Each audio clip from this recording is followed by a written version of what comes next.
প্রিয় দর্শক, এই মুহূর্তে যারা দেশে কিংবা প্রবাসে বসে নবীনগরের কথা আজকের আরেকটি ভার্চুয়াল আড্ডায় সংযুক্ত হয়েছেন, আমি গৌরাঙ্গ দেবনাথ অপু বরাবরের মতো আপনাদেরকে প্রীতি এবং শুভেচ্ছা জানিয়ে আজকে 411 পর্বের ভার্চুয়াল লাইভ টক শো শুরু করতে যাচ্ছি। আজ 31শে ডিসেম্বর 2025-এর শেষ দিবস, বুধবার। মুক্তিযুদ্ধের চেতনায় নবীনগরের প্রতিচ্ছবি এমন একটি মূল মন্ত্রকে আমরা হৃদয়ে ধারণ করে আজ থেকে প্রায় 5 বছর আগে পথ চলতে শুরু করেছিলাম এবং দেখতে দেখতে ইতিমধ্যে কিন্তু আমরা 410টি পর্ব শেষ করেছি। আজকে 411 পর্ব।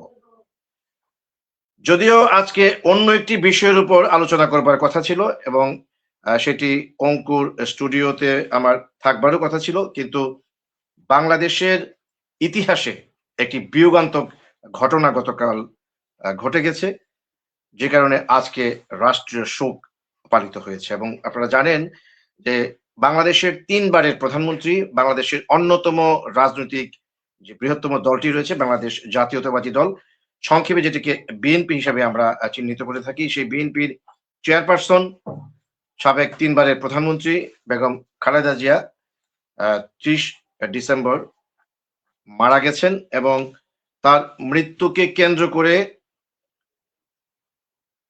রাষ্ট্র, অন্তর্বর্তীকালীন সরকার 3 দিনের রাষ্ট্রীয় শোক ঘোষণা করেছে এবং আজকে ছিল একটি সাধারণ ছুটি ঘোষণা। এবং কি কারণে ছুটি ঘোষণা করা হয়েছে সেটি আপনারা জানেন, যে আজ তার জানাজা গিয়েছে এবং যেটি আমরা গণমাধ্যমের কল্যাণে দেখতে পেয়েছি যে বাংলাদেশের ইতিহাসে একটি বৃহত্তর জানাজা অনুষ্ঠিত হয়েছে মানিক মিয়া এভিনিউতে। স্মরণকালের মধ্যে এত বড় দলমত নির্বিশেষে সকলের স্বতঃস্ফূর্ত উপস্থিতিতে এরকম জানাজা সহসা কেউ দেখেনি বলেও গণমাধ্যমে সে বিষয়গুলো নিয়ে আলোচনা হচ্ছে। আমরা আজকে আমাদের পূর্ব নির্ধারিত সমস্ত অনুষ্ঠান বাতিল করে আজকে মুক্ত আলোচনার আয়োজন করেছি, যেখানে আমরা প্রসঙ্গ রেখেছি খালেদা জিয়ার মহাপ্রয়াণ বা বেগম খালেদা জিয়ার চিরবিদায়।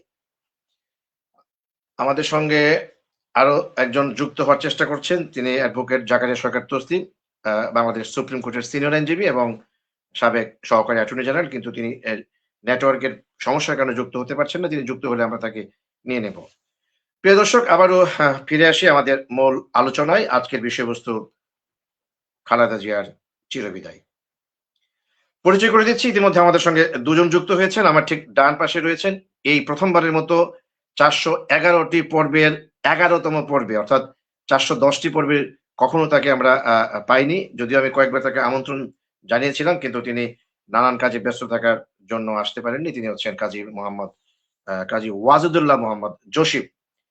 তিনি হচ্ছেন বর্তমানে নবীনগর সরকারি পাইলট উচ্চ বিদ্যালয়, যেটি ঐতিহ্যবাহী শতবর্ষী যে স্কুলটির আমিও একসময় ছাত্র ছিলাম, সেই স্কুলের অ্যাক্টিং হেড টিচার, অর্থাৎ আমাদের ভারপ্রাপ্ত প্রধান শিক্ষক জনাব কাজী ওয়াজেদুল্লাহ মোহাম্মদ জসিম। জসিম ভাই, আপনাকে স্বাগত জানাচ্ছি আজকের এই 411তম পর্বে এবং আপনি এসছেন। আমরা আশা করব যে এখন থেকে আমরা নিয়মিত আপনাকে পাবো। এরপরে ব্রাহ্মণবাড়িয়া জেলা সদর থেকে যুক্ত হয়েছেন ব্রাহ্মণবাড়িয়া সংস্কৃতি অঙ্গনের এ সময়ের অত্যন্ত সুপরিচিত মুখ, অঙ্কুর শিশু কিশোর সংগঠন তথা অঙ্কুর স্টুডিওর স্বত্বাধিকারী এবং সেটির প্রতিষ্ঠাতা সভাপতি আমার অত্যন্ত প্রিয়ভাজন আনিসুল হক রিপন। রিপন ভাই, আপনাকে স্বাগত জানাচ্ছি। আপনি বহুবার এসছেন নবীনগরের কথার এই টক শো পর্বে এবং আমরা আশা করছি আরো দু একজন যুক্ত হবে। আমাদের আলোচনাটা নিশ্চয়ই আজকে একটি বৃদ্ধ আলোচনা হবে বলে আমাদের বিশ্বাস। শুরুতে আসতে চাই একজন শিক্ষকের কাছে, যিনি মূলত মানুষ গড়ার কারিগর হিসেবে পরিচিত, জনাব কাজী ওয়াজেদুল্লাহ জসিম। জসিম স্যার, আপনি যদি আমাকে শুনতে পেয়ে থাকেন, আজকের আলোচনা হচ্ছে খালেদা জিয়ার মহাপ্রয়াণে। আমাদের এই মুক্ত আলোচনায় আপনি জেনেছেন এবং আমার বিশ্বাস খালেদা জিয়ার ইতিহাস, আপনি যেহেতু একজন শিক্ষক এবং প্রধান শিক্ষক, নবীনগরের ঐতিহাসিক যে স্কুলটি শতবর্ষ পার করেছে সেরকম একটি স্কুলের, আপনাকে নতুন করে প্রশ্ন করবার কিছু নেই, নতুন করে কি আলোচনা করবেন সেটি বোঝানোরও কিছু নেই। আমরা শুধু পাঠককে, দর্শককে শোনাতে চাই বেগম খালেদা জিয়ার যে বর্ণাঢ্য, যে গৌরবময় ইতিহাস, তার গৃহবধূ থেকে রাজনীতিতে এসে তিনবারের সাবেক প্রধানমন্ত্রী হয়ে 80 বছর বয়সে চির বিদায় নিলেন। এই বিষয়টিকে একজন শিক্ষক হিসেবে আপনি কিভাবে মূল্যায়ন করবেন, জনাব ওয়াজেদুল্লাহ জসিম? ধন্যবাদ। জনাব গৌরাঙ্গ দেবনাথ অপু, দাদা আমার খুব কাছের মানুষ এবং সাংবাদিক জগতের একজন উজ্জ্বল নক্ষত্র। আপনাকে স্বাগত জানাচ্ছি আমাকে আজকে অ্যাড করার জন্য। পাশাপাশি ব্রাহ্মণবাড়িয়া জেলার সাংস্কৃতিক ব্যক্তিত্ব আমার পাশে যিনি আছেন, ইতিমধ্যেই আপনাদের দর্শক সবার কাছে পরিচিত হয়েছেন। তিনি নবীনগর একাধিকবার এসেছেন, ওনার প্রতি আমার শ্রদ্ধা রইল। দাদা যে কথাটি বলেছেন, প্রথমেই বলে নিচ্ছি যে আসলে আগে নানাবিধ সময় আপনার এই পর্বে অংশগ্রহণ কথা থাকলেও বিভিন্ন ব্যস্ততার জন্য অংশগ্রহণ করতে পারিনি, কিন্তু আজকে কিন্তু বলা মাত্র আমি অংশগ্রহণ করে ফেলেছি। যেমন আজকে যখন বলেছেন ঠিক সাথে সাথে আমি কিন্তু এখন অনেকটা আপনারা জানেন যে কিছুদিন আগে অসুস্থ ছিলাম, তারপরও অংশগ্রহণ করে ফেলেছি। তবে আজকে সমগ্র জাতি আজকে শোকে আচ্ছন্ন, শোকাভিভূত, শোকাহত, মর্মাহত। একই সাথে একজন শিক্ষক হিসেবে, ন্যূনতম পক্ষে একজন সচেতন নাগরিক হিসেবে আমি অত্যন্ত শোকাহত।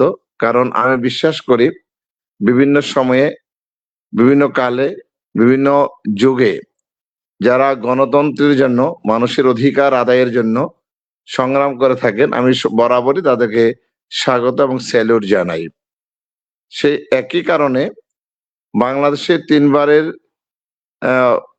প্রধানমন্ত্রী, এবং আমরা যতটুকু জানি তিনি বোধহয় প্রথম মহিলা প্রধানমন্ত্রী বাংলাদেশের, সেই সুবাদে একজন গৃহবধূ থেকে একজন প্রধানমন্ত্রী হওয়া মানে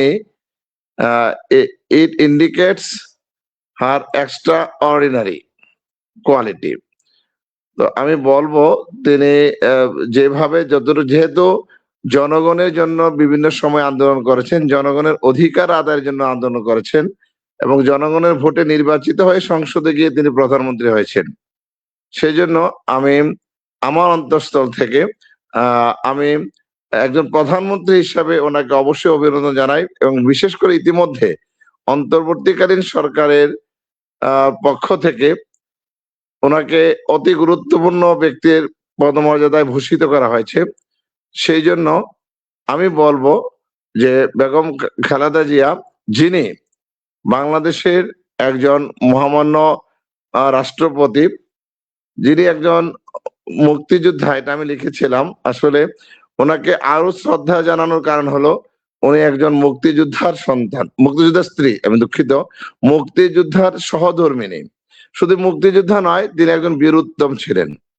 শহীদ প্রেসিডেন্ট জিয়াউর রহমান, যিনি দেশের স্বাধীনতার জন্য আন্দোলন করে গেছেন এবং দেশের স্বাধীনতার জন্য তিনি একটা ফোর্সের প্রধানও ছিলেন, জেড ফোর্সের প্রধানও ছিলেন, তারই সহধর্মিনী সেই বেগম খালেদা জিয়া গতকাল ভোর 6টায় বেশ কিছুদিন মৃত্যুর সাথে পাঞ্জা লড়ে তিনি এভার কেয়ার হাসপাতালে চিরনিদ্রায় শায়িত হয়েছেন। হাজারো হাজারো লাখো লাখো কোটি কোটি ভক্ত অনুরাগীদেরকে কাঁদিয়ে তিনি না ফেরার দেশে চলে গেছেন। একজন শিক্ষক হিসেবে আমি অত্যন্ত শোকাহত এবং মর্মাহত। আমি আশা করছি এবং আমি কামনা করছি, প্রথমে মহান সৃষ্টিকর্তার কাছে আমি আকুল আবেদন করব, মহান আল্লাহ যেন ওনাকে জান্নাত নসিব করেন। প্রত্যেকটা মানুষের জীবনে কিছু ভুল ত্রুটি থাকে, জীবনের ভুল ত্রুটিগুলিকে মহান স্রষ্টা যেন ক্ষমা করে দিয়ে ওনাকে যেন জান্নাতবাসী করেন।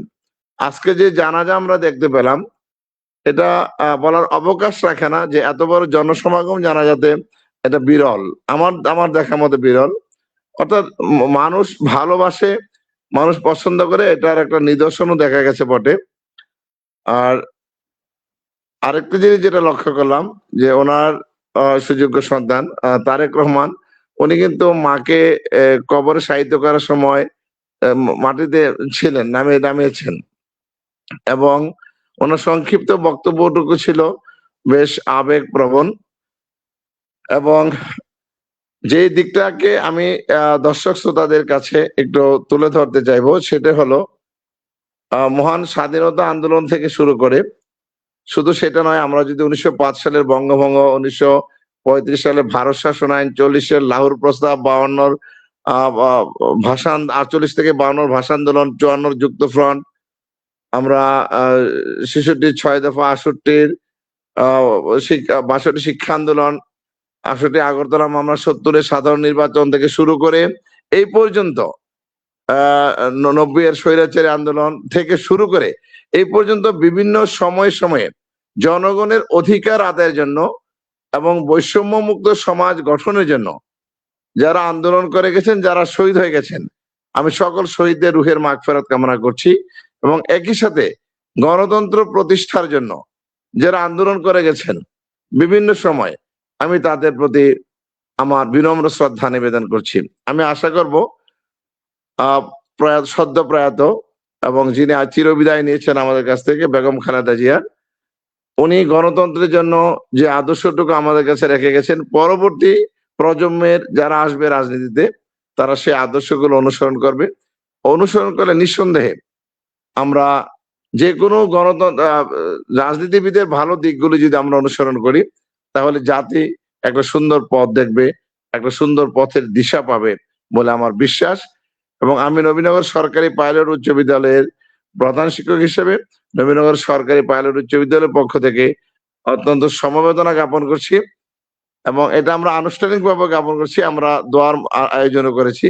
নিঃসন্দেহে আমি বলতে পারবো যে রাজনীতির আকাশের যে নক্ষত্র ছিল, সেই নক্ষত্র থেকে একটি নক্ষত্রের পতন হয়েছে। মহান আল্লাহ তার জীবনের সকল গুনাহ মাফ করে তাকে জান্নাত নসিব করুক। ধন্যবাদ দাদা। অনেক ধন্যবাদ। আমি ছোট্ট একটি প্রশ্ন করে আমরা পরবর্তী আলোচকের কাছে আসবো। ইতিমধ্যে রিপোর্টার্স ক্লাবের সভাপতি শাহিন রেজা টিটু যুক্ত হয়েছেন এবং আমাদের সঙ্গে ঢাকা থেকে বাংলাদেশ সুপ্রিম কোর্টের সাবেক সহকারী অ্যাটর্নি জেনারেল, সিনিয়র যিনি অ্যাডভোকেট আমাদের জাকারিয়া শওকত তসলিম ভাই যুক্ত হয়েছেন, কিন্তু তিনি নেটওয়ার্কের প্রবলেমের কারণে আমরা তাকে দেখতে পাচ্ছি না। তিনি চেষ্টা টিটু করছেন। ভাইকেও স্বাগত জানাচ্ছি। আমি টিটু ভাইকে দেখতে পাচ্ছি, ওনাকেও স্বাগত ধন্যবাদ জানাচ্ছি। আমার মনে হয় যে উনি চেষ্টা করছেন, কিন্তু ওনার নেটওয়ার্কে একটি সমস্যা হচ্ছে। হয়তো কিছুক্ষণের মধ্যে যুক্ত হবেন, বাট আমরা ওনার ছবি দেখতে পাচ্ছি না, বাট তিনি যে যুক্ত হয়েছেন সেটা বুঝতে পারছি। আমরা একটু আসতে চাইবো এই মুহূর্তে ব্রাহ্মণবাড়িয়ায় যিনি আনিসুল হক রিপন রয়েছেন। তার আগে আপনার কাছে ছোট্ট একটি সম্পূরক প্রশ্ন। আপনি অসাধারণ একটি সূচনা করেছেন আলোচনা, যে বেগম খালেদা জিয়ার বর্ণাঢ্য রাজনৈতিক জীবন এবং ৩ বারের সাবেক প্রধানমন্ত্রী ছিলেন, এবং তার মৃত্যুর পর রাষ্ট্র ৩ দিনের একটি রাষ্ট্রীয় শোক ঘোষণা করেছে। যদিও বাংলাদেশ জাতীয়তাবাদী দল বিএনপির পক্ষ থেকে ৭ দিনের একটি কর্মসূচি রয়েছে। আমার যে প্রশ্নটি সেটি হচ্ছে, জসিম ভাই, আপনি যেহেতু শিক্ষক, আমি জানি না আপনি বিব্রত বোধ করবেন কিনা এই প্রশ্নটি শুনবার পর। সেটি হচ্ছে যে বাংলাদেশের ৫৪ বছরের যে রাজনৈতিক কালচার বা সংস্কৃতি আমরা দেখে আসছি আর কি, সেই সংস্কৃতি বিদ্যমান এখনো আছে বলে আমার কাছে মনে হয়। যদিও এটি অন্তর্বর্তীকালীন সরকার বলে হয়তো আমরা সেই কালচারটার দৃশ্যটা আমাদের চোখে পড়েনি। প্রশ্নটি হচ্ছে যে কোন রাজনৈতিক দল ক্ষমতায় থাকবার পর যদি কোনো সাবেক প্রধানমন্ত্রী কিংবা খালেদা জিয়ার মতো এরকম একজন বর্ণাঢ্য রাজনৈতিক জীবনের, যাকে বলা হয় গণতন্ত্রের মানুষকন্যা কিংবা আপসীর নেত্রী, নানান বিশেষণে বিশেষায়িত করা হয়, আজকে যিনি রাষ্ট্রীয়ভাবে সমাহিত হলেন, তাকে সমাধিস্থ করা হলো তার স্বামীর পাশে রাষ্ট্রীয় মর্যাদায় ৩ দিনের রাষ্ট্রীয় শোক ঘোষণায়, যেটি হওয়া বাঞ্ছনীয় যে কোনো সরকার প্রধান কিংবা আমাদের রাষ্ট্রপ্রধান মৃত্যুর পর। কিন্তু বাংলাদেশের প্রেক্ষাপটে যখন একটি দল রাষ্ট্রীয় ক্ষমতায় থাকে, তার প্রতিপক্ষ হিসেবে কোন দল যখন বিদায় নেয়, সেক্ষেত্রে আসলে এই ধরনের উদ্যোগ অতীতে আমরা খুব একটা দেখিনি। ইন ফিউচারে সেটি দেখবো কিনা জানি না। আসলে এই কালচার থেকে বের হওয়ার কোন একজন শিক্ষক হিসেবে আপনি কিছু বলবেন কিনা, যে যে দলই করুক না কেন তার মর্যাদাটা যেন তাকে দেয়া হয়, যেটি আজকে খালেদা জিয়া পেয়েছে। কি বলবেন? দাদা আপনাকে ধন্যবাদ এই সম্পূরক প্রশ্নের জন্য। আমি আপনার সম্পূরক প্রশ্নের অবশ্যই উত্তর দেব। এবং এটা এই যে প্রথমেই বললেন যে কালচার, আমি প্রথমে বলতে চাচ্ছি যে আসলে কালচার শব্দটি আমরা অনেকে বুঝি না। একটা যেমন আপনারা যারা কিছুক্ষণ আগে আমি লিখতেছিলাম যে আমার মেয়ে লিথুনিয়াতে থাকে, তো ওকে যখন জিজ্ঞেস করি যে তুমি কেমন আছো, ও বলে আব্বু ভালো আছি। ও বলে আব্বু গাড়িতে উঠলে সিনিয়র সিটিজেন উঠলে গাড়িতে জুনিয়র এমনিতে সিট ছেড়ে দেয়, লাল সিগন্যাল রেড সিগন্যাল যখন দেয়। আমি একদিন ভিডিওতে কথা বলছিলাম, তুমি দাঁড়িয়ে আছো কেন, বললো আব্বু সিগন্যাল আছে। আমি বললাম রাস্তা তো খালি, কবে সিগন্যাল তো মানতে হবে। এখন কালচার যে কথাটা বললেন যে কালচার, আমি রাস্তা দিয়ে যাব, এখানে সিনিয়র একটা গাড়িতে উঠবো, সিনিয়র থাকলে জুনিয়র সিট ছেড়ে দিবে, এটাই তো স্বাভাবিক, এটাই তো হওয়ার কথা। কিন্তু আমাদের এখানে তো গাড়ির মধ্যে উঠলে অনেকে ঘাড় ফিরাই থাকে, সিনিয়র উঠলে আবার বলে যে আমি কি টাকা দিয়ে উঠে নাই। তো আপনি যেটা বলছেন, আপনি 100% শুধু আমি সম্পূর্ণ সহমত পোষণ করছি যে একজন আহ, রাষ্ট্রীয় ব্যক্তিত্ব যখন চিরবিদায় নেবেন, তাকে অবশ্যই তিনি যাই হয়ে থাকেন, আমার একটা মানুষ মরে যাওয়ার পরে ওনাকে রাষ্ট্রীয় মর্যাদায় একইভাবে রাষ্ট্রীয় মর্যাদায় সমাধি করলে রাষ্ট্রের ক্ষতি হয় না, বরং বিশ্বের কাছে এই দেশের মর্যাদা অনেক বেড়ে যায়। এবং একদম বিশ্ব মনে করে যে বাংলাদেশের culturally Bangladesh has been changed. সুতরাং আমি মনে করি যে ইন্টারিম গভর্নমেন্ট যে পদ্ধতিটা চালু করেছে, এবং এমনই ভাবে যদি হয়, আমরা এটা হলো একে অপরের প্রতি সহানুভূতির একটা অন্যতম নিদর্শন। এটা করলে সমগ্র জাতির কাছে আমাদের মর্যাদা বৃদ্ধি পাবে বলে মনে করি, এবং এটা করা উচিত, এবং এটা অব্যাহত থাকুক।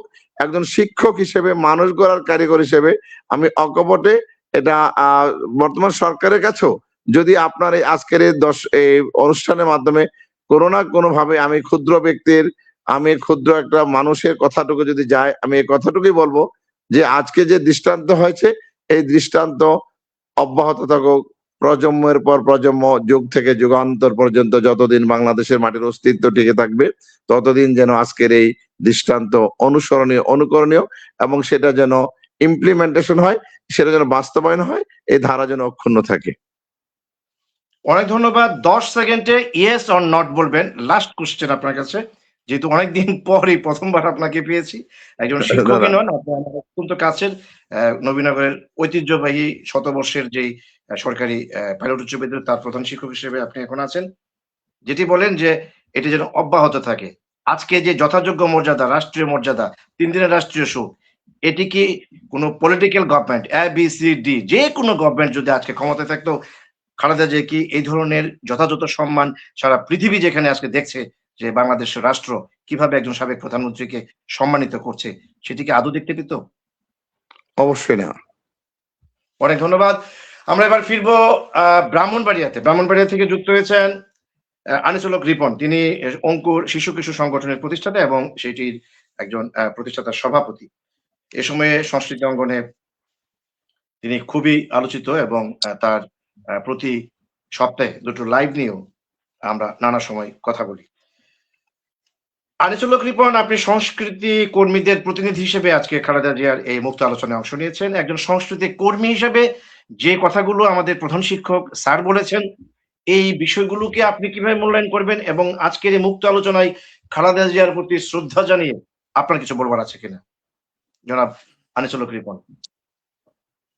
অনেক ধন্যবাদ দাদা। আমাকে শুনতে পাচ্ছেন?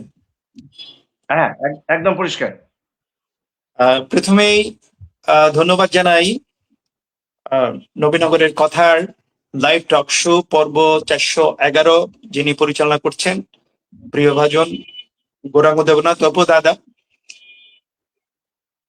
তার প্রতি আমি কৃতজ্ঞতা জানাই। সেই সাথে আজকে যারা এই আলোচনার প্যানেলে যারা অংশগ্রহণ করেছেন, বিশেষ করে সরকারি পাইলট উচ্চ বিদ্যালয়ের সম্মানীয় প্রধান শিক্ষক জনাব জসিম স্যার, তারপরে আমি দেখতে পাচ্ছি যে সাথে রয়েছেন নবীনগর রিপোর্টার্স ক্লাবের সম্মানীয় সভাপতি জনাব শাহিন রেজা টিটু ভাই, আপনার প্রতিও কৃতজ্ঞতা, এবং আরো যারা যুক্ত হয়েছেন অথবা যারা আমাদেরকে শুনছেন, সবার প্রতি আন্তরিক কৃতজ্ঞতা জানাচ্ছি। আজকে এমন একটা দিন আমাদের জন্য, সেটা অনেকটা দুঃখের আবার অনেকটা আনন্দের।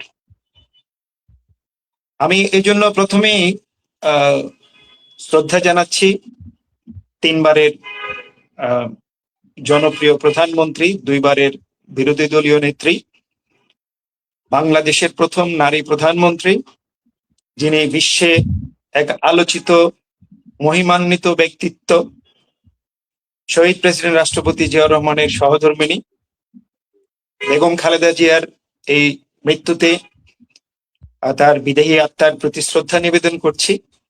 এবং তার বিদেহী আত্মার শান্তি কামনা করছি। আজকের এই দিনটি আমরা টকশোতে বসেছি বেগম খালেদা জিয়াকে নিয়ে মুক্ত আলোচনা করতে, অথচ বসার কথা ছিল গৌরাঙ্গ দাদার শুভ জন্মদিনকে কেন্দ্র করে নিয়ে আজকের এই আয়োজন। গত বছর যেটা আমরা করেছিলাম, আপনারা হয়তো জানেন কিনা জানি না, যে আজকে গৌরাঙ্গ দাদার শুভ জন্মদিন। এই দিনটিকে কেন্দ্র করে আমি আমার অঙ্কুর স্টুডিওতে প্রতি বছর একটি জন্মদিনের অনুষ্ঠানের আয়োজন করে থাকি। সেই আয়োজনটি যথারীতি একটা আয়োজন হয়, একটা টক শো হয়, আরো বিভিন্ন ভাবে আমরা গৌরাঙ্গ দাদাকে এই দিনটাকে আনন্দের সাথে আমরা উদযাপন করার চেষ্টা করি।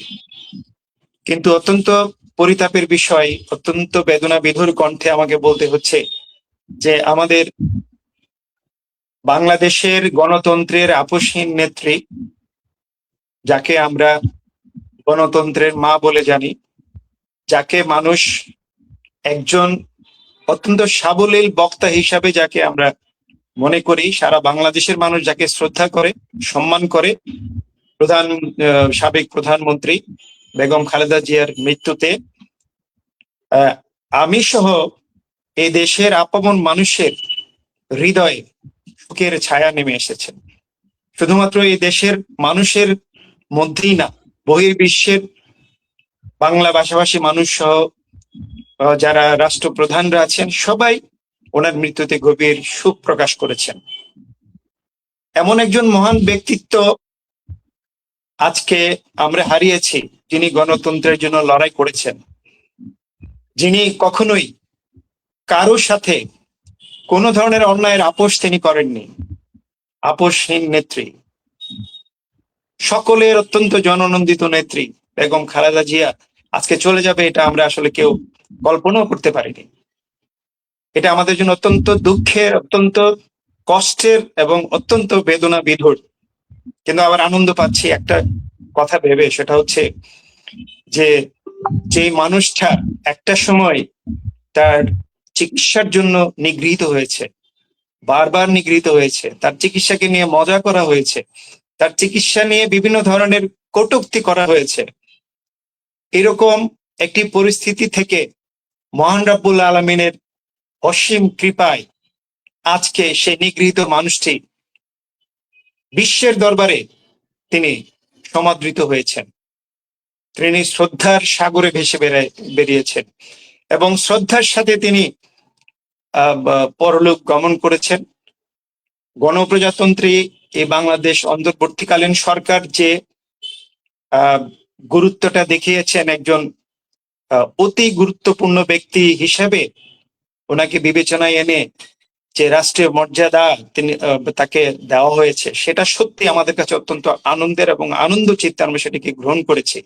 এবং এই জন্য আমি বিশেষত এই অন্তর্বর্তীকালীন সরকারের প্রতি আমি আমার অন্তঃস্থল থেকে আন্তরিক কৃতজ্ঞতা জ্ঞাপন করছি। আমার অনেক ভালো লাগছে এই ভেবে, যখন শহীদ প্রেসিডেন্ট জিয়াউর রহমান মারা গিয়েছিলেন, আমার মনে আছে আমি তখন টেলিভিশনের পর্দায় ওনার জানাজার এই লক্ষ লক্ষ মানুষ দেখেছিলাম। তার জানাজায় ভেঙে পড়েছিল ঢাকাতে, আমি দেখেছি টেলিভিশনের পর্দা সেদিন খোলা ছিল। সারা দেশ ওনার মৃত্যুতে স্তব্ধ হয়ে গিয়েছিল, যে কি কাণ্ড ঘটেছে। সেই আপামর মানুষ জিয়াউর রহমানকে যেভাবে শ্রদ্ধা জানিয়েছিলেন, বর্তমানে বেগম খালেদা জিয়ার এই মৃত্যুকে সারা দেশের মানুষ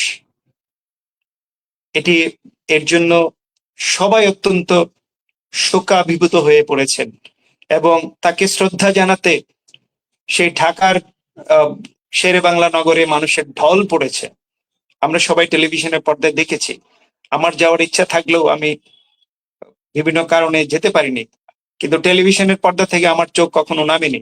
আমি পুরো অনুষ্ঠানটা আমি সারাদিন টেলিভিশনের সামনে বসে সেই অনুষ্ঠানটিকে দেখেছি এবং ভেবেছি যে মহান রাব্বুল আলামিন যাকে সম্মান দেন তাকে কখনোই নিগৃহীত করেন না। অতএব বেগম খালেদা জিয়ার প্রত্যেকটা বক্তব্য ছিল অত্যন্ত সাবলীল, অত্যন্ত গ্রহণযোগ্য এবং জনকল্যাণমুখী বক্তব্য ছিল, যে কারণে হয়তো আজকে মহান রাব্বুল আলামিন তাকে এত বড় একটি সম্মান দিয়ে তার জন্য এত বড় একটি আয়োজন করেছেন। তো এটি একজন আমাদের একজন একজন অনুকরণীয় দর্শক রিপন ভাই, অনুকরণীয়। আমরা বলতে চাই যে একজন ভিভিআইপি মানুষ, অর্থাৎ যখনই যে রাষ্ট্রপ্রধান ক্ষমতায় চালাক, তারা এমন ভাবে যেন রাষ্ট্র ক্ষমতা চালান যেন পরবর্তীতে সকল মানুষের চোখে কান্নার রোল পড়ে।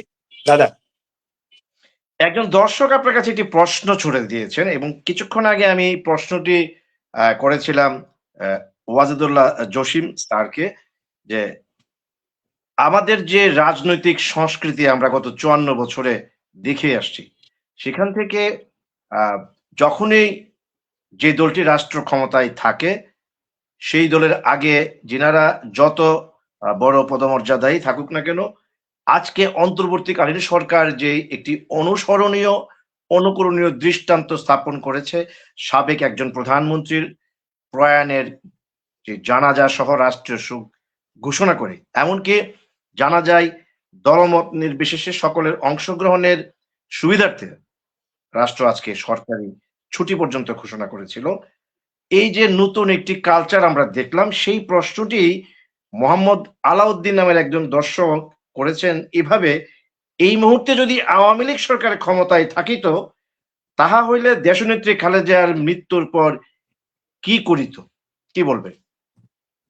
হ্যাঁ, ধন্যবাদ। আমি দর্শক জনাব আলাউদ্দিন সাহেবকে ধন্যবাদ জানাই এমন একটি প্রশ্ন আমাদের সামনে ছুড়ে দেওয়ার জন্য। যদিও প্রশ্নটা নিয়ে একটু আগে গৌরাঙ্গদা প্রশ্ন করেছিলেন আমাদের প্রধান শিক্ষক মহোদয়ের কাছে, তবে আমিও একই সুরে বলবো যে যদি অন্য কোনো সরকারের আমলে বেগম খালেদা জিয়া মারা যেতেন, তাহলে কখনোই এরকম একটি মানে সরকারি সম্মান, সারা দেশের মানুষের পক্ষ থেকে যে সম্মান পাওয়া গেছে, সেটা হয়তো আমরা কখনোই আশা করতে পারতাম না। এবং আজকে হয়তো অন্তর্বর্তীকালীন সরকার তিনি সেটা অনুধাবন করেছেন, তিনি বুঝতে পেরেছেন বেগম খালেদা জিয়া এমন একজন মানুষ ছিলেন, নিবেদিত প্রাণ ছিলেন, এদেশের মানুষকে ভালোবাসতেন, এদেশের মাটিকে ভালোবাসতেন। খালেদা জিয়া বলেছেন যে আমার উপর যত নির্যাতন হোক আমি এদেশ ছেড়ে যাব না, এদেশের বাইরে আমার কোনো ঠিকানা নেই, এদেশের মানুষ আমার, এই দেশের মানুষের আমি। অতএব এমন একজন মানুষকে যদি আমরা যথোপযুক্ত সম্মান দিতে না জানি, তাহলে বাংলাদেশের রাজনীতির কখনোই পরিবর্তন আসবে না, কখনোই এই ব্যাড কালচারের পরিবর্তন আসবে না। আমরা চাই এই কালচারের পরিবর্তন আসুক, যেমনি করে অন্তর্বর্তীকালীন সরকার আজকে বেগম খালেদা জিয়াকে সম্মান দিয়ে প্রমাণ করে দিয়েছেন চাইলে অনেক কিছু সম্ভব। এবং আমাদের সেই মোটিভ নিয়ে আমাদেরকে রাজনীতি করতে হবে, প্রতিহিংসার রাজনীতি থেকে আমাদেরকে সরে আসতে হবে। আমরা যেন মানুষের কল্যাণে রাজনীতি করি, মানুষের কল্যাণ কিভাবে হবে সেই চিন্তাধারা নিয়ে যদি আমরা রাজনীতিতে আসি, তাহলে অবশ্যই একটি প্রত্যেকটা মানুষের জীবনে এই সম্মানটুকু বয়ে আসবে। অনেক ধন্যবাদ প্রিয় রিপন ভাই। আমরা এবার একটু আসতে চাইবো আবার নবীনগরে। এখান থেকে যুক্ত হয়েছেন একজন গণমাধ্যম কর্মী, এখানকার রিপোর্টার্স ক্লাবের সভাপতি শাহিন রেজা টিটু। টিটু, আপনি যদি আমাকে শুনতে পেয়ে থাকেন, যে আলোচনাটি শুরু হয়েছে, আপনি যেহেতু একটু দেরিতে যুক্ত হয়েছেন, আপনাকে বিষয়বস্তু আরেকবার মনে করে দিই যে আজকের যে মুক্ত আলোচনা, তার বিষয়বস্তু হচ্ছে খালেদা জিয়ার মহাপ্রয়াণ, তার চির বিদায়ে যে রাষ্ট্রীয় ৩ দিনের শোক, আজকে সাধারণ ছুটি, সবকিছু মিলিয়ে এই যে সাবেক একজন প্রধানমন্ত্রীকে একটি রাষ্ট্র, একটি সরকার যথাযথ সম্মান দিলেন এবং সারা বিশ্ব থেকে আমার জানা মতে ৩৩টি সরকারের প্রতিনিধি এখানে এসেছিল, ভারত পাকিস্তান সহ।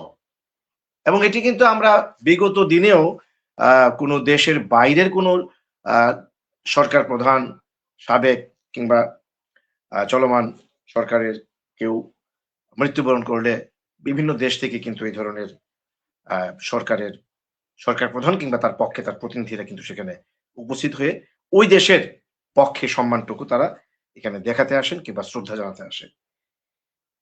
এবার অন্তর্বর্তীকালীন সরকার যে সম্মানটুকু দেখিয়েছেন খালেদা জিয়ার ক্ষেত্রে, এই সংস্কৃতি যেহেতু এটা শুরু হয়ে গেছে, এই সংস্কৃতি এটা কন্টিনিউ করবে কিনা, এবং খালেদা জিয়ার আজকের এই চির বিদায়ে একজন গণমাধ্যম কর্মী হিসেবে আপনার শ্রদ্ধা জেনে যদি কিছু বলার থাকে।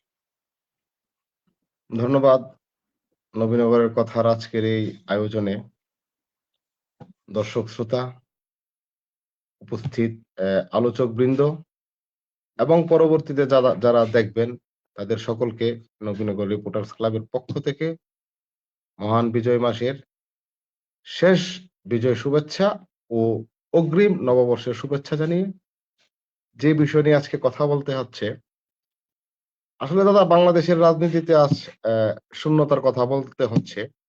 সাবেক প্রধানমন্ত্রী বিএনপি চেয়ারপারসন বেগম খালেদা জিয়ার মৃত্যু শুধু একটি রাজনৈতিক দলের জন্য নয়, পুরো দেশের জন্য গুরুত্বপূর্ণ অধ্যায়ের অবসান হয়েছে। বাংলাদেশের রাজনীতিতে তিনি দীর্ঘ সময় প্রত্যক্ষ অংশীজন। রাষ্ট্র ক্ষমতায় থাকা অবস্থায় যেমন তিনি সমর্থকদের ভালোবাসা পেয়েছেন, তেমনি রাজনৈতিক বিরোধিতার জন্য সমালোচনার মুখেও পড়েছেন, যা একটি সক্রিয় গণতান্ত্রিক সমাজে স্বাভাবিক বিষয়। তবে তার নেতৃত্বে রাজনৈতিক দৃঢ়তা এবং প্রতিকূলতার মধ্যে টিকে থাকার সক্ষমতা, এগুলো ইতিহাস আলাদা আলাদাভাবে গুরুত্ব দেয়। বেগম খালেদা জিয়ার রাজনৈতিক জীবন মূলত আন্দোলন, নির্বাচন, ক্ষমতা, বিরোধী দলের নেতা, বহুবার সরকার দলের প্রধান, বহুবার বিরোধী দলের প্রধান হিসেবে তিনি তার জীবনের প্রায় রাজনৈতিক ক্যারিয়ার প্রায় 30-35 বছর কাটিয়েছেন। এর ভিতর সবচেয়ে তার শাসনামল 1991 থেকে 96, তখন আমরা অবশ্য সবে মাত্র কলেজে উঠেছিলাম। প্রথম বাংলাদেশের নারী প্রধানমন্ত্রী হিসাবে শপথ নেওয়ার পর ভূয়সী প্রশংসায় সারা বিশ্বে তিনি কুড়িয়েছেন। তারপর দুর্নীতি বিভিন্ন ধরনের যখন সরকার ক্ষমতায় থাকে সমালোচনা থাকবেই। আজকের এই দিনে আমাদের রাজনৈতিক শিক্ষা হলো মানুষের প্রতি শালীনতা, সহনশীলতা ও গণতান্ত্রিক মূল্যবোধকে সমুন্নত রাখা। বেগম খালেদা জিয়ার আজকের এই প্রস্থান একটাই আমাদেরকে উপলব্ধি দেয়, গভীরভাবে স্মরণ করিয়ে দেয়,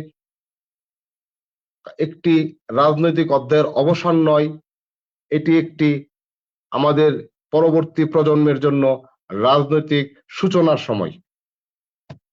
আজকের যে বিষয়ে আমরা কথা বলছি, একজন ফেনীর বধূ থেকে যে উদ্যানে সমাহিত খালেদা জিয়ার মৃত্যু আমাদের মনে করিয়ে দেয়, ব্যক্তি চলে যায় কিন্তু রাজনীতি থেকে যায়।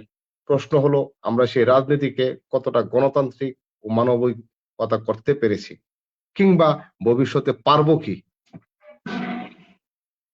একজন খালেদা জিয়া রাজনীতি ব্যক্তি জীবনের বাহিরেও ছিলেন, একজন মা, একজন স্ত্রী, একজন পরিবারের অন্যতম ফান্ডামেন্টাল পার্ট।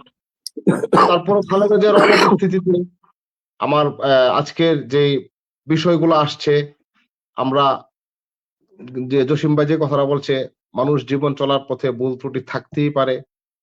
যদি ওনার সুযোগ্য সন্তান তারেক রহমান বলেও দিয়েছেন যে আমার মা যদি কারো কাছে কথায় কারো কষ্ট পেয়ে থাকেন ক্ষমা করে দেন, আমরাও বলবো আজকে একদিন সবাইকে যেতে হবে, যেহেতু আমরা জন্ম নিয়েছি, মৃত্যুর স্বাদ আমাদের নিতে হবে। ভুল ত্রুটির ঊর্ধ্বে মানুষ নয় আমরা। আসুন, যদি খালেদা জিয়ার আজকের এই মৃত্যুতে আমরা দেশবাসী একজন অভিভাবক হারিয়েছি, আমাদের রাজনীতির একটা শূন্যতা সৃষ্টি হবে হয়তো। এই শূন্যতাকে কাটিয়ে ওঠার জন্য আল্লাহ তাআলা আমাদের খালেদা জিয়াকে বেহেশত নসিব দান করুক, এবং এই শূন্যতা এবং তার এই সুখ সন্তপ্ত পরিবার সুখ যেন সইতে পারে সেই ক্ষমতা ধারণ করুক। ধন্যবাদ।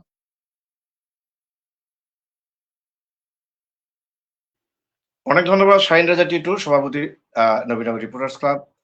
আমাদের সঙ্গে দুজন যুক্ত হয়েছেন দেখতে পাচ্ছি, তারা হচ্ছেন অ্যাডভোকেট জাকারিয়া সরকার তসলিম, বাংলাদেশ সুপ্রিম কোর্টের সাবেক সহকারী অ্যাটর্নি জেনারেল এবং বর্তমানে একজন সিনিয়র আইনজীবী, নবীনগরের কৃতি সন্তান।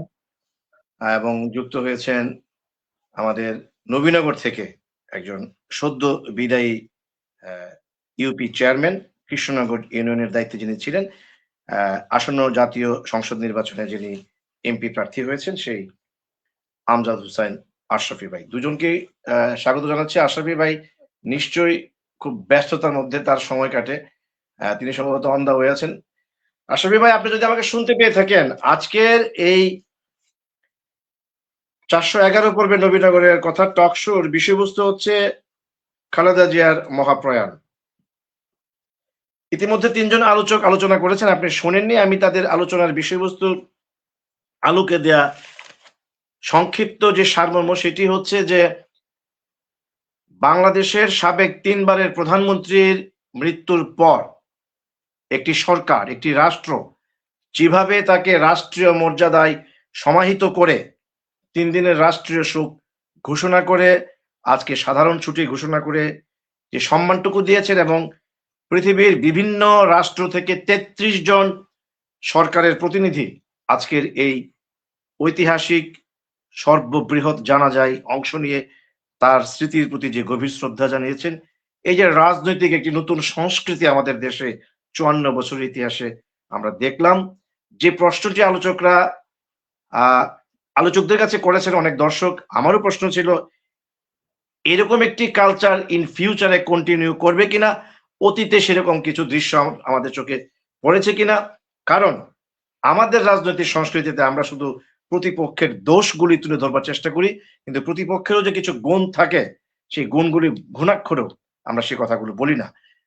একজন দর্শক প্রশ্ন করেছিল যে আওয়ামী লীগ কিংবা অন্য কোনো রাজনৈতিক সরকার যদি আজকে ক্ষমতায় থাকতো, তাহলে সাবেক 3 বারের প্রধানমন্ত্রী যে সম্মানটুকু আজকে রাষ্ট্র দিয়েছে সেটি আদৌ পেত কিনা।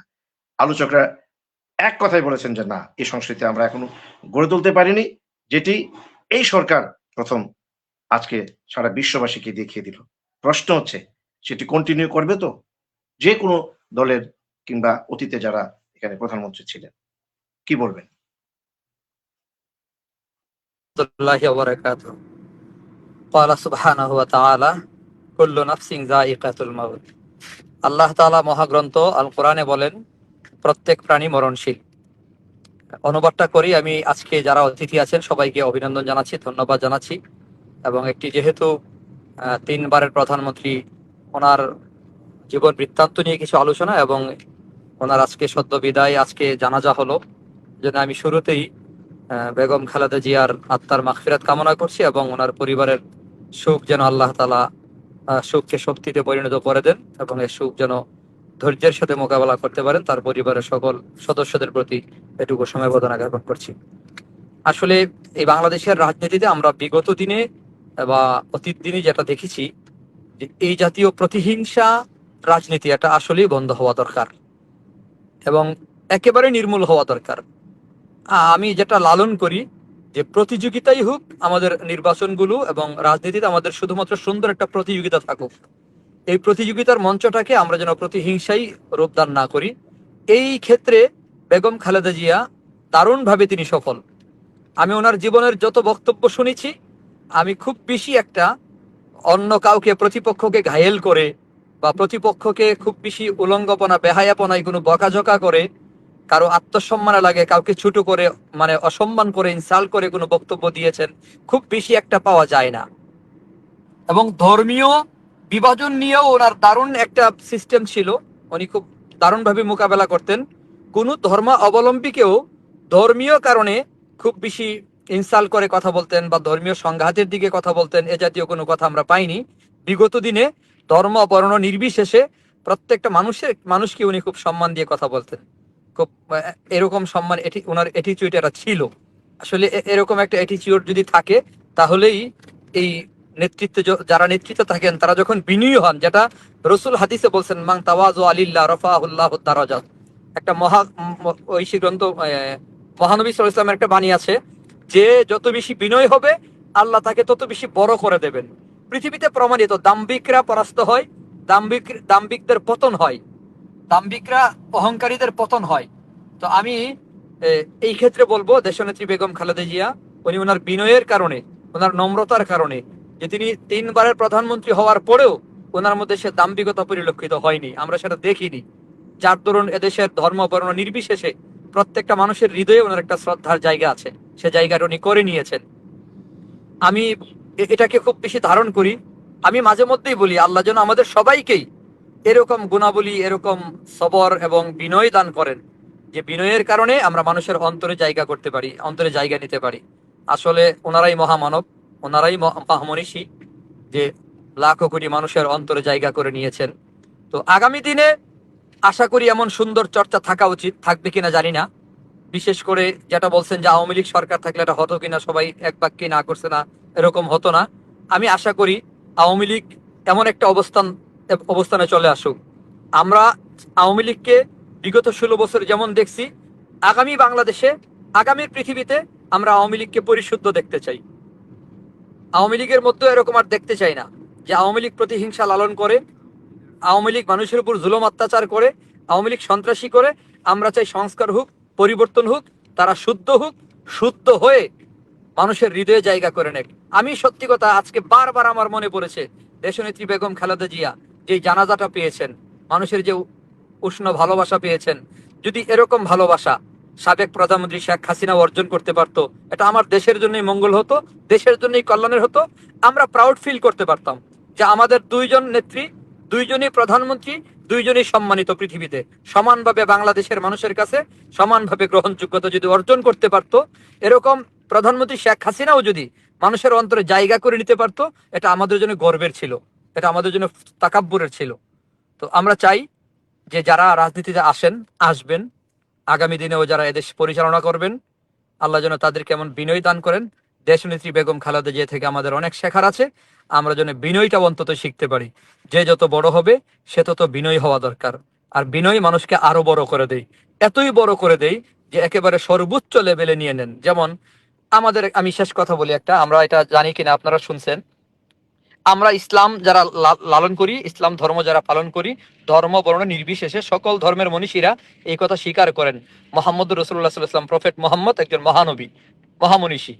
তো মহানবী, মহামনীষী, শ্রেষ্ঠ মানুষ হিসেবেই সবাই স্বীকৃতি দিয়ে রাখছি বা আমরা এটা ধারণ করি। মহানবী মোহাম্মদ রসুল্লাহ সাল্লাল্লাহু আলাইহি ওয়াসাল্লাম মানব জগতে সর্বশ্রেষ্ঠ মানব। কিন্তু ওনার একটা বাক্য ছিল আল্লাহর কাছে, প্রত্যেক দিন উনি বলতেন, আল্লাহুম্মা জাআলনি ফি আইনি সগীরা ওয়া ফি আয়ুনিন নাসি কাবীরা। আয় আল্লাহ, আমার দৃষ্টিতে আমাকে ছোট করে দাও, মানুষের নজরে আমাকে বড় করে দাও। মহানবীর এই যে একটা দোয়া ছিল, প্রার্থনা ছিল যে আল্লাহ আমাকে আমার দৃষ্টিতে ছোট করে দাও, মানুষের দৃষ্টিতে বড় করে দাও। অর্থাৎ আমি যেন আমাকে খুব বড় মনে না করি, আমার ভেতরে যেন বড়ত্ব, অহংকার, তাকাব্বুর, ফখর না আসে। মানুষের নজরে আপনি আমাকে বড় করে দেন, মানুষ যেন আমাকে বড় বলে। ওই যে কথাটা আছে না, আমরা 1500 বছর আগে মহানবীর এই দোয়াটাই যেন কবিতায় চলে আসছে, আপনারে বড় বলে বড় সেই নয়, লোকে যারে বড় বলে বড় সেই হয়। বড় হওয়া এ জগতে কঠিন ব্যাপার, জগতে সে বড় হয় বড় গুণ যার। আমি ব্যাখ্যায় পড়েছি, বড় গুণ যার সে বড় হয়। তো গুণটা, বড় গুণ কোনটা? বলে বিনয় হলো বড় গুণ। অতএব শিক্ষা দীক্ষায়, রাজনীতিতে, সমাজে, আমরা যেখানে যে অবস্থানে থাকি, প্রত্যেকে যদি বিনয়ের সাথে চলতে পারি, আমি মনে করি আমরা সব জায়গায় বড় হব। তো দেশনেত্রী বেগম খালেদা জিয়া আজকে যে সর্বোচ্চ একটা আসনে চলে গেছেন, পুরো পৃথিবীতে ওনার যে ফ্যান ফলোয়ার, ওনার যে ভক্তবৃন্দ ওনার জন্য দোয়া করতেছেন, ওনাকে শ্রদ্ধার সাথে স্মরণ করতেছেন। আমি মনে করি ওনার অনেক যোগ্যতার উপরে সবচেয়ে বড় যোগ্যতা ছিল উনি বিনয়ী ছিলেন, উনি নম্র ছিলেন, উনি সদালাপী ছিলেন। ওনার কথাবার্তা, ওনার আচরণে একটা বিনয় ফুটে উঠতো। এই কারণেই মনে হয় আল্লাহ পাক ওনাকে অনেক বড় করেছেন। আমরা চাই সামনের দিনেও যারা আসবেন তারা এভাবে বড় হোক, পেছনে যারা গেছেন তারা নিজেদের ভুল শুধরিয়ে তারাও বড় হোক, একটা সম্মান নিয়ে পৃথিবী থেকে বিদায় হোক। শুধুমাত্র মুসলমান না, প্রত্যেকটা মানুষের ব্যাপারে বলবো, ধর্ম বর্ণ নির্বিশেষে আমরা সবাই যেন মরেও অমর হতে পারি। আমরা যেন মরে গেলেও মানুষ বলে লোকটা ভালো ছিল, এরকম ভালো হয়ে যেন আমরা চলতে পারি। সবার জন্য শুভকামনা রইল। আমার খুব ব্যস্ততা ছিল, এজন্য আসতে দেরি হয়েছে, দুঃখ প্রকাশ করছি সবার কাছে। অনেক ধন্যবাদ। 30 সেকেন্ডে ছোট্ট আরেকটা সম্পর্ক প্রশ্ন করবো, কারণ আপনি যেহেতু নিশ্চয়ই বয়ানে আছেন হয়তো, অথবা বয়ানে যুক্ত হবেন, আপনার সময় আদায় করা আসলে খুব কঠিন বিষয়। এরপরও একটু সাহস করছি, কারণ এখন তো জনপ্রতিনিধি হিসেবে মাঠে আছেন, মাঠে থাকবেন, আমাদের কথা একটু বেশি বেশি শুনবেন, এটা আমার প্রত্যাশা। প্রশ্নটি হচ্ছে যে কালচারটি, অবশ্যই প্রত্যেক বক্তাকে এই প্রশ্নটি করেছি, যে সংস্কৃতিটি চালু হয়েছে, অর্থাৎ গত 18 মাসের যে বর্তমান ডক্টর ইউনূসের সরকার হাজারো শত সমালোচনার মধ্যেও তার শাসনামল নিয়ে অনেক ধরনের সমস্যার আমরা তুলে ধরতে পারবো, তার কঠোর সমালোচনা করতে পারবো বা করছিও প্রতিনিয়ত। কিন্তু আজকের যে ঘটনাটা তিনি দেখিয়েছেন সারা বিশ্ববাসীকে, যে রাষ্ট্র একজন সাবেক প্রধানমন্ত্রীর মৃত্যুর পর ৩ দিনের রাষ্ট্রীয় শোক ঘোষণা সহ সাধারণ ছুটির যে সংস্কৃতি চালু করেছেন, এটি ইন ফিউচারে যেকোনো সরকার ক্ষমতায় আসলে সেটি কন্টিনিউ করবে কিনা, কিংবা এই সংস্কৃতিতে চালু থাকা উচিত বলে আপনি মনে করেন কিনা? আমি আমার পক্ষ থেকে স্পষ্ট দাবি রাখবো, এই সংস্কৃতি সবসময় চালু থাকা উচিত এবং চালু রাখা উচিত। বরেণ্যদের বরণ করে নেওয়া, শ্রদ্ধার সাথে স্মরণ করা, আমি মনে করি এটা আমার এই দেশে, বাংলাদেশে ইন ফিউচারে এবং সারা জীবনই এটা ধারণ করা, এবং প্রত্যেক বাঙালি এবং বাংলাদেশিরা এটাকে অন্তঃকরণে ধারণ করা উচিত।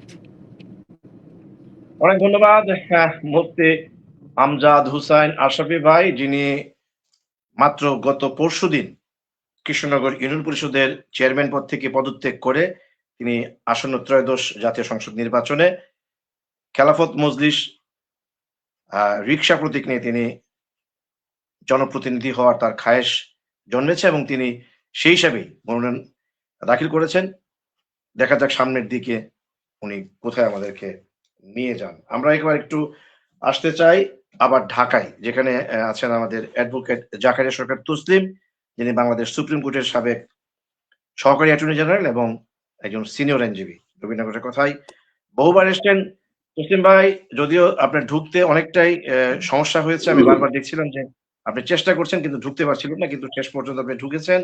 আপনাকে আরেকবার সালাম জানিয়ে আজকের বিষয়বস্তু খালেদা জিয়ার মহাপ্রয়াণ, এই মুক্ত আলোচনায় কি বলবেন তার প্রতি শ্রদ্ধা জানিয়ে, বিশেষ করে যে এই প্রশ্নটি বারবারই আমরা করছি, বারবারই আলোচকরা আলোচনা করছেন যে অসাধারণ একটি অনুকরণীয় অনুসরণীয় দৃষ্টান্ত এই সরকার স্থাপন করেছেন একজন সাবেক প্রধানমন্ত্রীর মৃত্যুর পর। সেই সংস্কৃতিটির বিষয়ে আপনারও যদি কোনো অপিনিয়ন থাকে, কোনো মতামত থাকে, সেটি যুক্ত করতে পারেন। জনাব অ্যাডভোকেট জাকারিয়া সরকার তসলিম। বিসমিল্লাহির রহমানির রহিম। ধন্যবাদ আজকের সকল আলোচক বৃন্দ, আজকের সঞ্চালক স্নেহাস্পদ গৌরাঙ্গদ উন্নত অপু এবং যারা দেশ বিদেশ থেকে দেখছেন, সবার প্রতি আন্তরিক মোবারকবাদ এবং সালাম। আমি একটু আলোচনার মধ্য থেকে একজন আলোচক, আমাদের অত্যন্ত হিতাকাঙ্ক্ষী, আমাদের নবীনগরের কৃতি সন্তান, নবীনগরের পাইলট স্কুলের প্রধান শিক্ষক, তিনি অসুস্থ ছিলেন, উনার জন্য দোয়া করেছি। উনি আমাদের মাঝে ফিরে এসেছেন এবং আমি ঢাকায় চেষ্টা করেছি উনার সাথে দেখা করতে, কিন্তু ওনার পরিবারের ফোন নাম্বার বা আমি যুক্ত না হওয়ার কারণে সরাসরি হসপিটালে যেতে পারি নাই। কিন্তু আল্লাহর কাছে এমন কাইমনিকে দোয়া করেছি যে আল্লাহ যাতে এই মানুষটি নবীনগরের মানুষের খেদমতের সুযোগ দেন এবং পাইলট স্কুলের প্রধান শিক্ষক হিসেবে আমরা দেখতে পাই। তো আজকে গৌরাঙ্গ দেবনাথ অপুর মাধ্যমে এই অনুষ্ঠানে দেখতে পেয়েছি, সেই জন্য আমি অত্যন্ত মহান রাব্বুল আলামিনের কাছে শুকরিয়া। তো আজকে যারা আলোচনা করেছেন, ব্রাহ্মণবাড়িয়া থেকে সম্ভবত অঙ্কুরের প্রতিনিধি, আমি আসলে সকলের পরিচিতি গুলা শুনতে পারি নাই, আমার মোবাইলে ব্লকড হয়ে গেছিল, আমি অপুকে মেসেজ দিয়েছিলাম, কিন্তু যাই হোক আমার মেয়ের প্রচেষ্টায় আমি ব্লকড কে বের হয়ে আমি আপনাদের সাথে যুক্ত হতে পেরেছি, সেই জন্য মহান রাব্বুল আলামিনের কাছে শুকরিয়া। আর আরেকজন নতুন আলোচক দেখেছিলাম, যিনি গৌরাঙ্গর মাধ্যমে জানতে পারলাম যে উনি খেলাফত মজলিসের আমাদের ত্রয়োদশ জাতীয় সংসদের যিনি নির্বাচনে অংশগ্রহণ করছেন। তো যাই হোক, উনি যদি কথা শুনেন, আমাদের সাথে থাকেন, ভালো। আমরা নবীনগরের মঙ্গল চাই এবং প্রত্যেক প্রতিনিধির মাধ্যমে আমাদের নবীনগরের শৃঙ্খলা যাতে ঠিক থাকে, আইন শৃঙ্খলা যাতে সঠিক থাকে, প্রত্যেক যারা নির্বাচনে অংশগ্রহণ করতেছেন আমরা ভোটাধিকার প্রয়োগ যাতে করতে পারি, আমাদের মন মানসিকতা যাতে সঠিক থাকে, উনি সহ সকল প্রতিনিধির কাছে আমাদের একটা দাবি রইল। আর আজকে যে আলোচনাটা আমাদের প্রাক্তন প্রাইম মিনিস্টার, দেশনেত্রী, আপসহীন নেত্রী, তিনবারের প্রধানমন্ত্রী, বাংলাদেশ জাতীয়তাবাদী দলের চেয়ারপারসন, তার জানাজা হয়েছে গতকালকে। প্রথম ফজর নামাজ শেষে আমি যখন নামাজের পর মোবাইল থেকে কিছু আরবি আলোচনা, বিভিন্ন আলোচনা শুনি, হঠাৎ করে দেখলাম আমাদের সদ্য বিদায়ী অ্যাটর্নি জেনারেল প্রথম উনি পোস্ট করলেন যে সাবেক প্রধানমন্ত্রীর অন্তিম বিদায়। 6 মিনিট ওনার দেওয়ার সাথে সাথে 6 মিনিটে আমি দেখলাম। তারপর আমি অপেক্ষা করলাম যে একজন অ্যাটর্নি জেনারেলের লেখা তো ভুল হইতে পারে না, কাজে আরো 2-1 জন। 20 মিনিট পর দেখলাম যে আমার আরো কয়েকজন বিশ্বস্ত বন্ধু, বাংলাদেশের জাতীয় নেতা, তাদের পরে আমি 27 মিনিটের মাথায় আমি আমার পোস্ট করলাম ওনার মৃত্যু খবর দিয়ে। কালকে তখন যখন প্রধান উপদেষ্টা, যে গৌরাঙ্গনাথ অপু প্রধান উপদেষ্টার কথা বলছেন, সেজন্য আসি। প্রধান উপদেষ্টা যখন প্রথম জাতির উদ্দেশ্যে ভাষণ দিলেন এবং তিনি যখন রাষ্ট্রীয় শোক ঘোষণা করলেন, আজকে সাধারণ ছুটি ঘোষণা করলেন এবং আজকে জানাজার কথা বললেন এবং দাফনের কথা বললেন, তখনই সাথে সাথে আমি চিন্তা করিনি, যেহেতু জিয়াউর রহমানের মৃত্যু হয়েছে তখন তো আমরা ঢাকার সাথে যুক্ত ছিলাম না, স্কুল পড়ুয়া যুবক ছিলাম, কিন্তু যুক্ত হতে পারি নাই। কিন্তু তখন আমরা দেখেছি জিয়াউর রহমানের বাংলাদেশের প্রেক্ষাপটে রাষ্ট্রপতি হিসাবে জিয়াউর রহমানের জানাজা ছিল সর্বশ্রেষ্ঠ জানাজা তখনকার সময়। তারপরে ইদানিংকালে, সম্প্রতিকালে শরীফ হোসেন হাদির জানাজা হলো দ্বিতীয় সর্বশ্রেষ্ঠ জানাজা। আর আজকে প্রমাণ করে দিল আজকের এই জানাজা শুধু সর্বশ্রেষ্ঠ নয়, এশিয়ার বৃহত্তম এবং বিশ্বের বৃহত্তম একটি জানাজা, যেটার স্ন্যাপ ড্রোন থেকে নেওয়া হয়েছে এবং সকল পত্রিকায়, কালের কণ্ঠ সহ যারা অনলাইন পত্রিকায় ক্যাপশন দিয়েছে। এবং আমি যেটা প্রধান উপদেষ্টার ভাষণের পর নিয়ত করেছিলাম যে ঢাকায় যেহেতু আছি, খালেদা জিয়ার এই জানাজায় এবং অন্তিম যাত্রায় ওনার দাফন অনুষ্ঠানে যাতে যুক্ত হতে পারি। 12:30টায় বাসা থেকে তৈরি হয়ে বাসা থেকে বের হয়ে যায়, তাহলে অনুষ্ঠানের কাছাকাছি গিয়ে নামাজ পড়বো। তো সুবানবাগের এই পাশে লালমাটিয়া, ওই মসজিদের থেকে নামাজ পড়ে যাইতে লাগবে 3-4 মিনিট।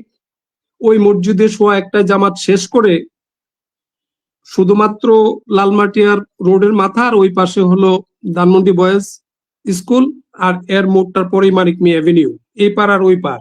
কিন্তু সেটা দেখলাম যে তরুণদের সমাগমে এই রাস্তা, সেই আপনার সিটি কলেজ থেকে আপনার মানিক মিয়া এভিনিউর এই মাথায় গণভবন সহ আপনার মিরপুর রোড টোটালি ব্লকড হয়ে গেল।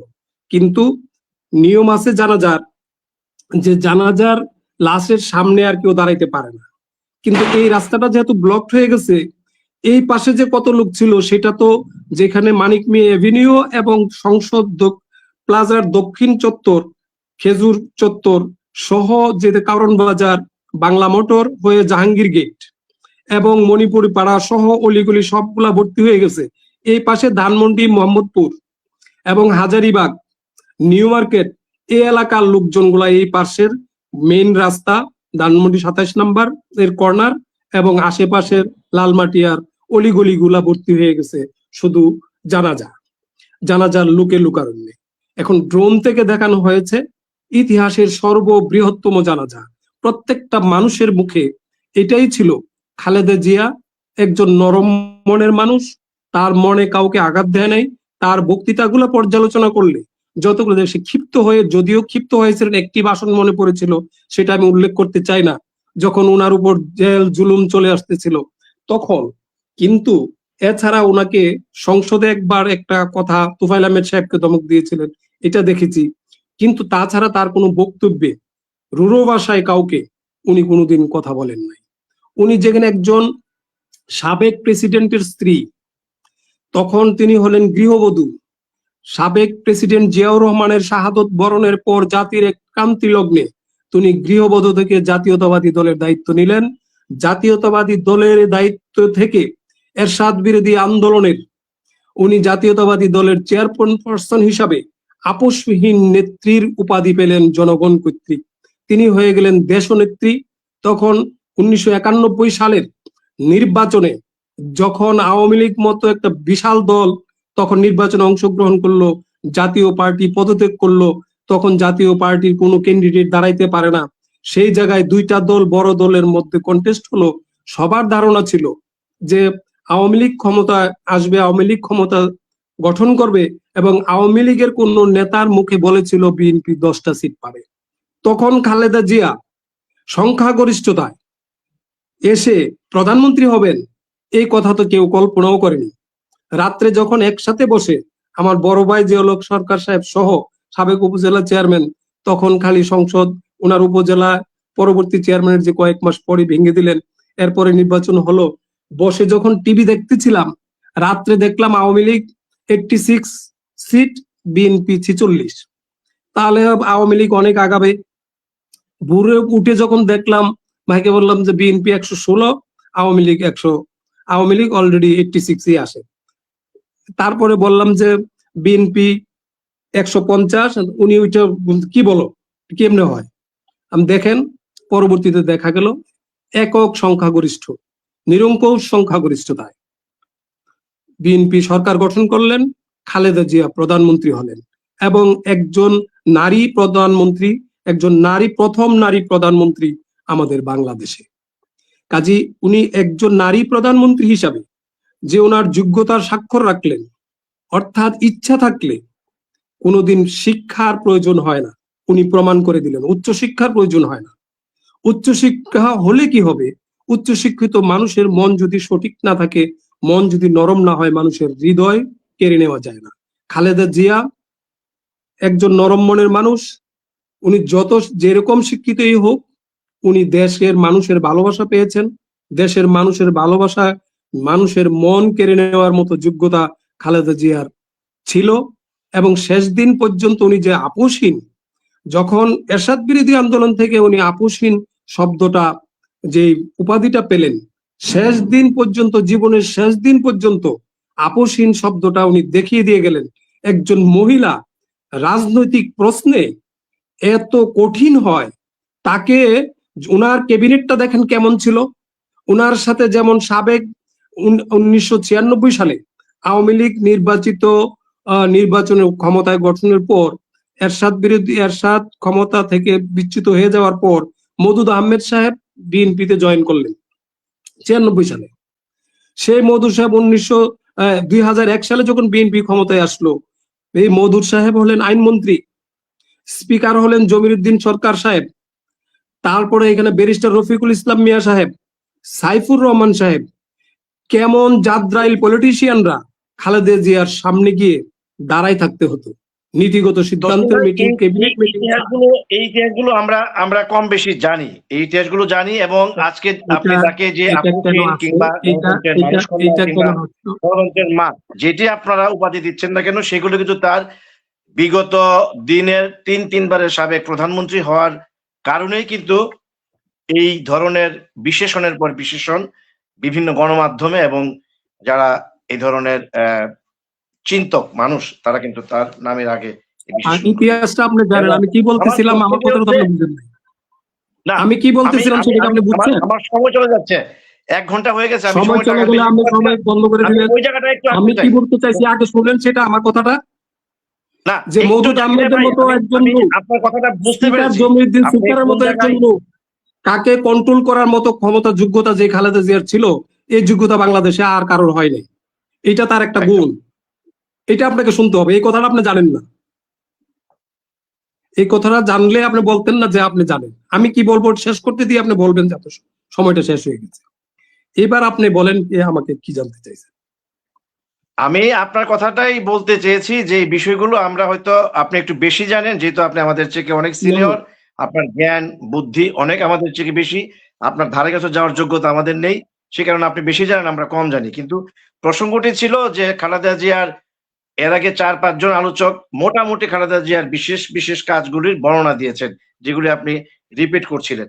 আমার প্রশ্নটি ছিল যে যে সংস্কৃতি নিয়ে কথা হচ্ছিল, বর্তমান অন্তর্বর্তীকালীন সরকার যেভাবে একজন সাবেক প্রধানমন্ত্রীকে যথাযথ সম্মান দিয়েছেন, বহির্বিশ্ব থেকে প্রায় 33টি দেশের প্রতিনিধিরা এসে তার প্রতি যথাযথ সম্মান দেখিয়েছেন, এই সংস্কৃতিটা আপনি কিভাবে মূল্যায়ন করেন?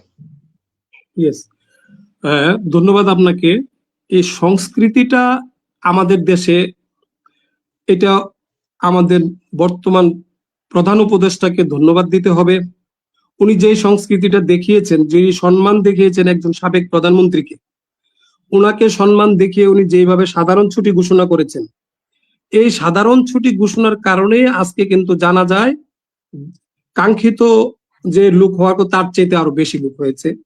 এবং ওনার এই রাষ্ট্রীয় ক্ষমতার, রাষ্ট্রীয় সুযোগ দেওয়ার কারণে কিন্তু বিদেশি প্রতিনিধিরা, ভারতের পররাষ্ট্রমন্ত্রী, আমাদের শ্রীলঙ্কার প্রতিনিধি, ভুটানের পররাষ্ট্রমন্ত্রী, নেপালের পররাষ্ট্রমন্ত্রী এবং 33টা দেশের কূটনৈতিক বৃন্দ যারা যুক্ত হয়েছেন, এই যে রাষ্ট্রীয়ভাবে এই সুযোগটা দেওয়ার কারণে স্বাভাবিকভাবে আমাদের প্রধান উপদেষ্টা এবং তার ক্যাবিনেট প্রশংসার দাবি রাখে এবং এটা আমাদের দেশে একটা উদাহরণ সৃষ্টি করেছেন।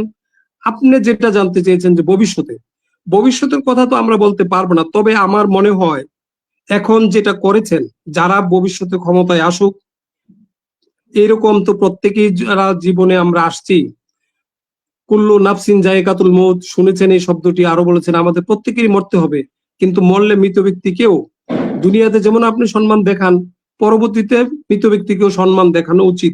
এই রেওয়াজটাই সৃষ্টি করেছেন আমাদের প্রধান উপদেষ্টা। এটা ভবিষ্যতে যারা আসবেন তারাও সেই সম্মানটি দেখাবে আমরা মনে করি।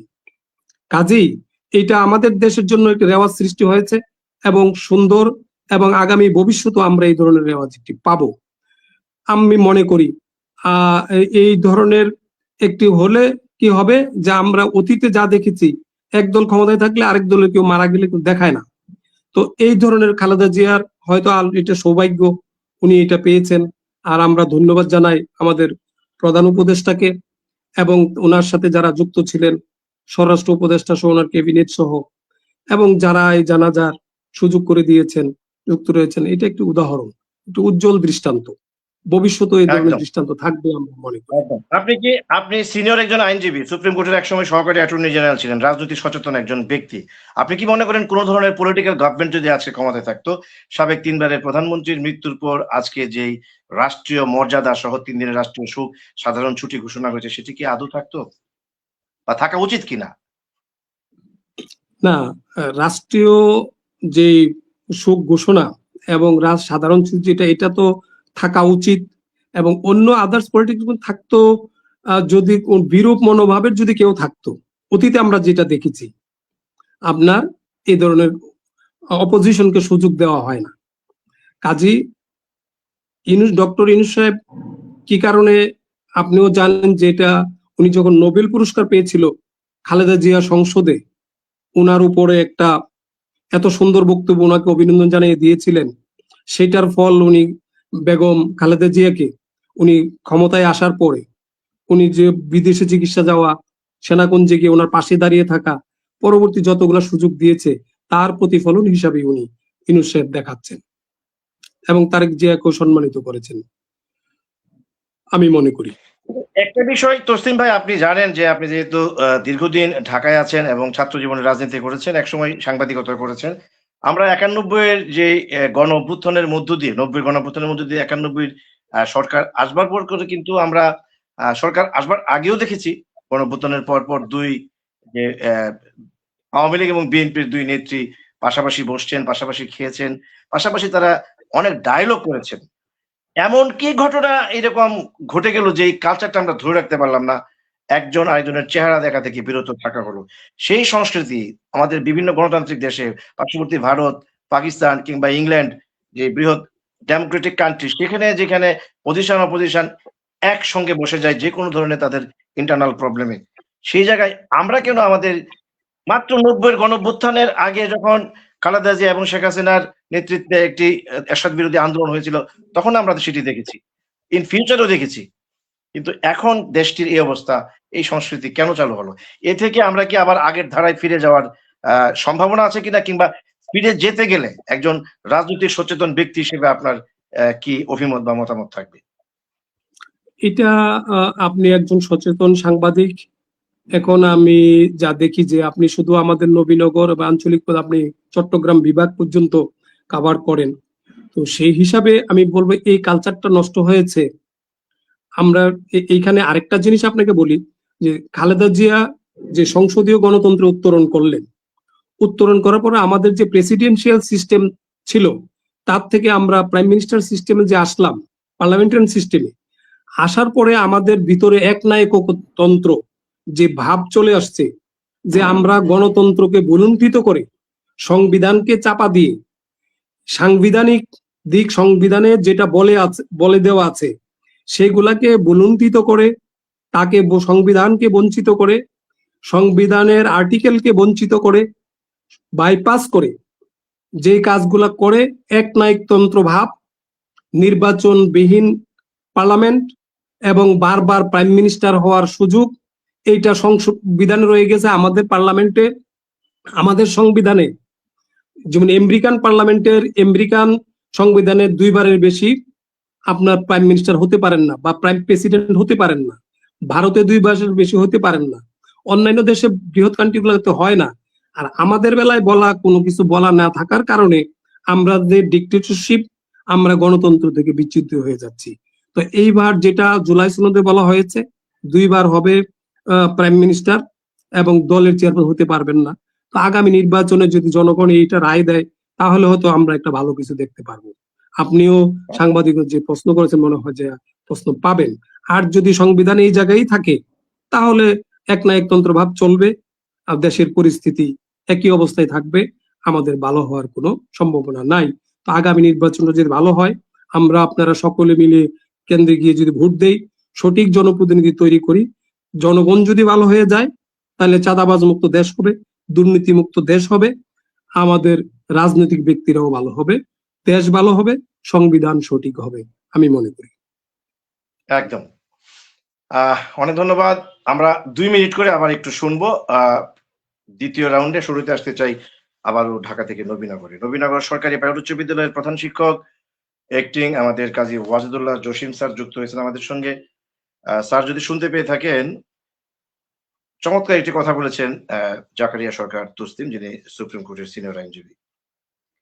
আমরা সবসময় রাজনৈতিক নেতাদের, রাজনৈতিক দলের প্রধানদেরকে এতদিন সমালোচনা করতাম যে তারাই আসলে দেশটাকে উচ্ছনে নিয়ে যাচ্ছেন এবং আমাদের যে নানান ব্যাড কালচার ক্রিয়েট হচ্ছে, সেগুলি মূলত রাজনৈতিক নেতা কিংবা রাজনৈতিক দলের প্রধান যারা থাকেন তাদের স্বেচ্ছাচারিতা, ডিক্টেটরশিপের কারণেই দেশ 54 বছরে যে জায়গায় যাওয়ার কথা ছিল সেই জায়গায় যায়নি। কিন্তু তসলিম ভাই এইমাত্র যেটি বললেন যে আগামী যে সংসদ নির্বাচন আমরা ভোট দেব, আমরা জনগণ যদি ভালো হয়ে যায়, আমরা জনগণ যদি যথাযথ প্রতিনিধি নির্বাচন করতে পারি, তাহলে তো এই সংস্কৃতি থেকে একটা উন্নত সংস্কৃতিতে আমরা পদার্পণ করতে পারবো। অর্থাৎ জনগণকে তিনি ভালো হতে বলছেন, জনগণকে বলছেন যে তিনারা যেন একজন সত্যিকারের প্রতিনিধি নির্বাচন করেন, যেই জনপ্রতিনিধি পার্লামেন্টে গিয়ে তার এলাকার সমস্যার পাশাপাশি গোটা দেশকে নিয়ে একটি চিন্তা চেতনার মধ্য দিয়ে ডেভেলপ একটি কান্ট্রিতে রূপান্তরিত করবে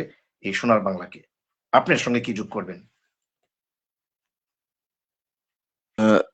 দাদা ধন্যবাদ। আমি তসলিম ভাইয়ের প্রতি কৃতজ্ঞতা জ্ঞাপন করছি। আমি পুরাটা অনুষ্ঠানে খুব মনোযোগ সহকারে শুনছিলাম। আমি শ্রোতা হতেই পছন্দ করি বক্তার চেয়ে।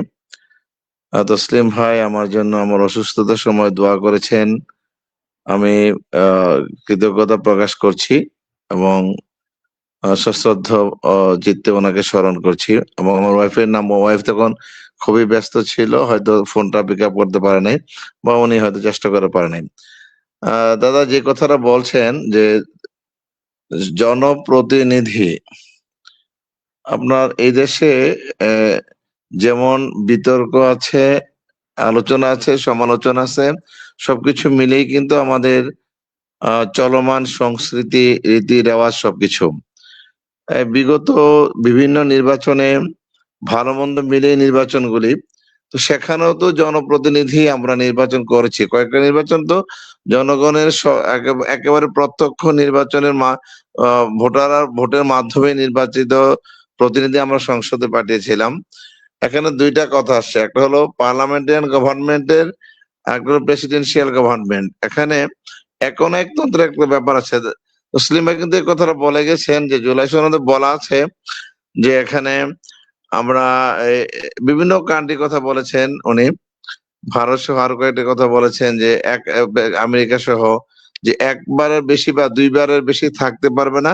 এগুলি কিন্তু কনস্টিটিউশনাল একটা ব্যাপার আছে। কনস্টিটিউশনাল বিধিবদ্ধ ব্যাপার আছে। এখন আমাদের দেশের আমরা ওই ঘুরে ফিরে সে প্রথম কথায় যেতে হয় যে আমরা কতটুকু সচেতন। সচেতনতা যদি সৃষ্টি না হয়, যেখানে এখনো আমি যদি বলি হাত বদলের মাধ্যমে যেখানে এখনো আমরা কিছু ভোট প্রয়োগ করি, বিভিন্ন সভা সমাবেশও যেখানে আলোচনা, সামাজিক যোগাযোগ মাধ্যমে আলোচনা হয়, যে জনপ্রতিনিধিদের অংশগ্রহণ নিয়েও যেখানে আলোচনা হয়, যে কিছু টাকার বিনিময়ে লোকদেরকে আনা হয়, ঠিক এমনটা যদি হয় তাহলে আমি আমার কনসিয়েন্সকে, আমার বিবেককে কতটুকু প্রাধান্য দিয়ে জনপ্রতিনিধি নির্বাচিত করতে পারলাম, সেই রকম পার্সেন্টেজ, সেই রকম সচেতন, এটাও একটা কালচার। এই কালচার আমাদের মধ্যে কতটুকু আসলো যে আমরা অতটুকু পারলাম কিনা। ধরেন আমরা অবশ্যই ভোট কেন্দ্রে যাব, ভোট কেন্দ্রে গিয়ে আমরা সঠিকভাবে আমরা ভোট দিয়ে একজন জনপ্রতিনিধিকে পাঠাইলাম, কিন্তু ওই যে ব্যাপারটা থেকে যায় যে পার্লামেন্টের গভর্নমেন্ট একজন যদি বারবারই হয়, একাধিকবার হয়, সেখানে এমন একতন্ত্রের ব্যাপার এমন একটা এসে যায় যেখানে আসলে খুব একটা তিনিও পার্লামেন্টে গিয়ে ওনার মনোভাব প্রকাশ করতে পারে কিনা, অথবা একটা বিজ্ঞ পার্লামেন্টের একটা ব্যাপার আছে। আমরা যদি বিগত সংসদগুলির দিকে তাকাই, আমি নাম উল্লেখ না করলাম, আমরা দেখেছি যে অনেকে জনগণের কথা সুন্দরভাবে উপস্থাপন করতে পেরেছে। এবং শুধু নিজের এলাকা নয়, আমি যদি বলি যে আমি নবীনগরের জনপ্রতিনিধি, এমনও হতে পারে আমি এমন একটা ইস্যু নিয়ে কথা বলবো যেটা সমগ্র দেশের পক্ষে হবে কথাটা, কিন্তু সেই জন্য এমন একজন পার্লামেন্ট হলাম, সংসদে বেশিরভাগ সময় সংসদেও যাই না, আমি বাইরে থাকি, আমি আমার নিজস্ব চিন্তা ভাবনা করি, সংসদে গিয়ে আমি আমার লাভের চিন্তা করি, আমি আমার বাণিজ্যের চিন্তা করি, আমার ব্যবসা বাণিজ্যের চিন্তা করি, আমি আমার দলের লোকদের পক্ষে কথা চিন্তা করি। ওভারঅল যদি সারা দেশে চিন্তা, জনগণ ভোট দিয়ে দিল, কিন্তু ভোট দেওয়ার পরে সেই জনপ্রতিনিধিরও প্রত্যাশা আমরা আশা করব যে তিনি জনগণের জন্য কথা বলবেন, দেশের পক্ষে কথা বলবেন। আমরা এমন রাজনীতিবিদ প্রত্যাশা করি, আমরা এমন একজন মেম্বার অফ পার্লামেন্ট আশা করি যিনি জনগণের পক্ষে কথা বলবেন, এবং যেখানে অন্যায় দেখবেন সেটা নিজের দলের পক্ষে হলো প্রয়োজনে। এমন নেতাকে আমরা দেখতে পাই না যে আমার প্রয়োজনে আমি নিজে দল থেকে পদত্যাগ করে চলে আসবো, যে না আমার সত্যটা, একটা সত্য আমি এস্টাবলিশ করতে পারি নাই, আমি জনগণের কথাকে এস্টাবলিশ করতে পারি নাই, আমি জনগণের পক্ষে কথা বলে আমি ঠিক দেখতে পারি নাই। আমার মনে হয় এই জন্য সংস্কৃতির পরিবর্তন হওয়া দরকার আছে। যেটা বলছিলেন যে এই সংস্কৃতি, মাননীয় সাবেক প্রধানমন্ত্রীকে যেভাবে সমাহিত করা হয়েছে, যেভাবে সারা দেশে সাধারণ ছুটি ঘোষণা করা হয়েছে, রাষ্ট্রীয় শোক করা হয়েছে, এই সংস্কৃতি থাকবে কিনা, প্রত্যেকটা ক্ষেত্রে আমাদের সংস্কৃতির পরিবর্তন আনা দরকার। একই সাথে একজন এখানে বিজ্ঞ একজন আইনজীবী আছে, সাংবিধানিক কিছু পরিবর্তন আনা দরকার বলে আমি মনে করি। যদি সাংবিধানিক পরিবর্তন এবং আমাদের সংস্কৃতির পরিবর্তন, সর্বোপরি আমি যে কথাটা বলবো, আমাদের রুচির দুর্ভিক্ষের পরিবর্তন যতদিন না হয় ততদিন আমাদের অনেক কিছুর, আমাদের দুর্ভাগ্য, আমাদের এই জাতির কপালে দুর্ভাগ্যের কলঙ্ক অনেকটা থেকে যাবে। সেজন্য আমাদের সংস্কৃতির পরিবর্তন এবং রুচির দুর্ভিক্ষের পরিবর্তন আনা দরকার। ধন্যবাদ দাদা। অনেক ধন্যবাদ। আসতে চাই এবার একটু ব্রাহ্মণবাড়িয়াতে আনিসুল্লাহ কৃপন। সংস্কৃতির পরিবর্তন, রুচির দুর্ভিক্ষের পরিবর্তন, সবকিছু মিলিয়ে শেষ 2 মিনিটে খালেদা জিয়ার চিরবিদায়ে আপনার নতুন করে যদি আর কোনো পয়েন্ট যোগ করার থাকে। আনিসুল্লাহ কৃপন। অনেক ধন্যবাদ দাদা। মন দিয়ে শুনছিলাম যারা আজকে আলোচনায় অংশগ্রহণ করেছেন, অত্যন্ত প্রাজ্ঞ আলোচক সবাই, বিশেষ করে আমাদের সাবেক অ্যাটর্নি জেনারেল মহোদয়, সহকারী অ্যাটর্নি জেনারেল মহোদয়, তিনি চমৎকার বক্তব্য রেখেছেন, সবাই খুব ভালো বক্তব্য রেখেছেন। তবে আমাকে যে প্রশ্নটা ছুড়ে দিয়েছেন দাদা, আমি বলবো যে কালচারের যে পরিবর্তনটা আজকে আমরা লক্ষ্য করেছি, আমাদের যে অন্তর্বর্তীকালীন সরকার যে বিষয়টা বিশ্ববাসীর নজরে দিয়ে দিয়েছেন, যে কালচারটা পরিবর্তন করে আজকে একটি গ্রহণযোগ্যতার মধ্যে ফিরে এসেছেন বেগম খালেদা জিয়ার এই রাষ্ট্রীয় মর্যাদার মাধ্যমে। আমি মনে করি যে প্রত্যেকটা মানুষের, আমি মনে করি যারা এই সমাজের জন্য, এই দেশের জন্য যারা কল্যাণকর, সবসময় যারা দেশকে নিয়ে ভাবে, দেশকে ভালোবেসে, দেশের কল্যাণে যারা নিবেদিত প্রাণ হয়ে কাজ করে, সেটা হোক প্রধান মন্ত্রী, হোক কোনো এমপি, হোক কোনো জেলা প্রশাসক, কোনো উপজেলা প্রশাসন, ইউনিয়ন প্রশাসন, প্রত্যেকটা ক্ষেত্রে যেহেতু সরকারের হাত রয়েছে, আমি মনে করি যে লেভেল থেকে মানুষ কল্যাণে কাজ করবে তাদের প্রত্যেককে একটা অতি গুরুত্ব দিয়ে তাদের প্রতি একটা সেবা প্রদান করা। বিশেষ করে আমি জসিম স্যার কিছুদিন আগে অসুস্থ ছিলেন, তিনি কিন্তু চিকিৎসার ওনার ব্যাগতিক হয়েছে আমরা যতটুকু শুনেছি। ওনার ওয়াইফ যখন কান্নাকাটি করছিল তার চিকিৎসার জন্য এগিয়ে আসার জন্য, চিকিৎসকদের শরণাপন্ন হয়েছিলেন, বাসায় চিকিৎসক ডাকার জন্য আকুতি মিনতি করেছিলেন, কিন্তু তিনি সে সেবাটা পান নাই। একজন শিক্ষক যিনি শিক্ষার আলো দিচ্ছেন, তার জন্য যদি একটা উপজেলা লেভেল থেকে একটা কি বলবো যে একটা ডাক্তারের কাছ থেকে যদি একটুকু সহমর্মিতা না পান, যে তার মুমূর্ষু অবস্থায় তার বাসায় গিয়ে একটা চিকিৎসা দেওয়া, অথবা বিশেষ কোনো ব্যক্তিকে একটু সর্বোচ্চ মর্যাদা দেওয়া, সম্মান দেওয়া, এই কালচারটা আমাদের পরিবর্তন করা দরকার।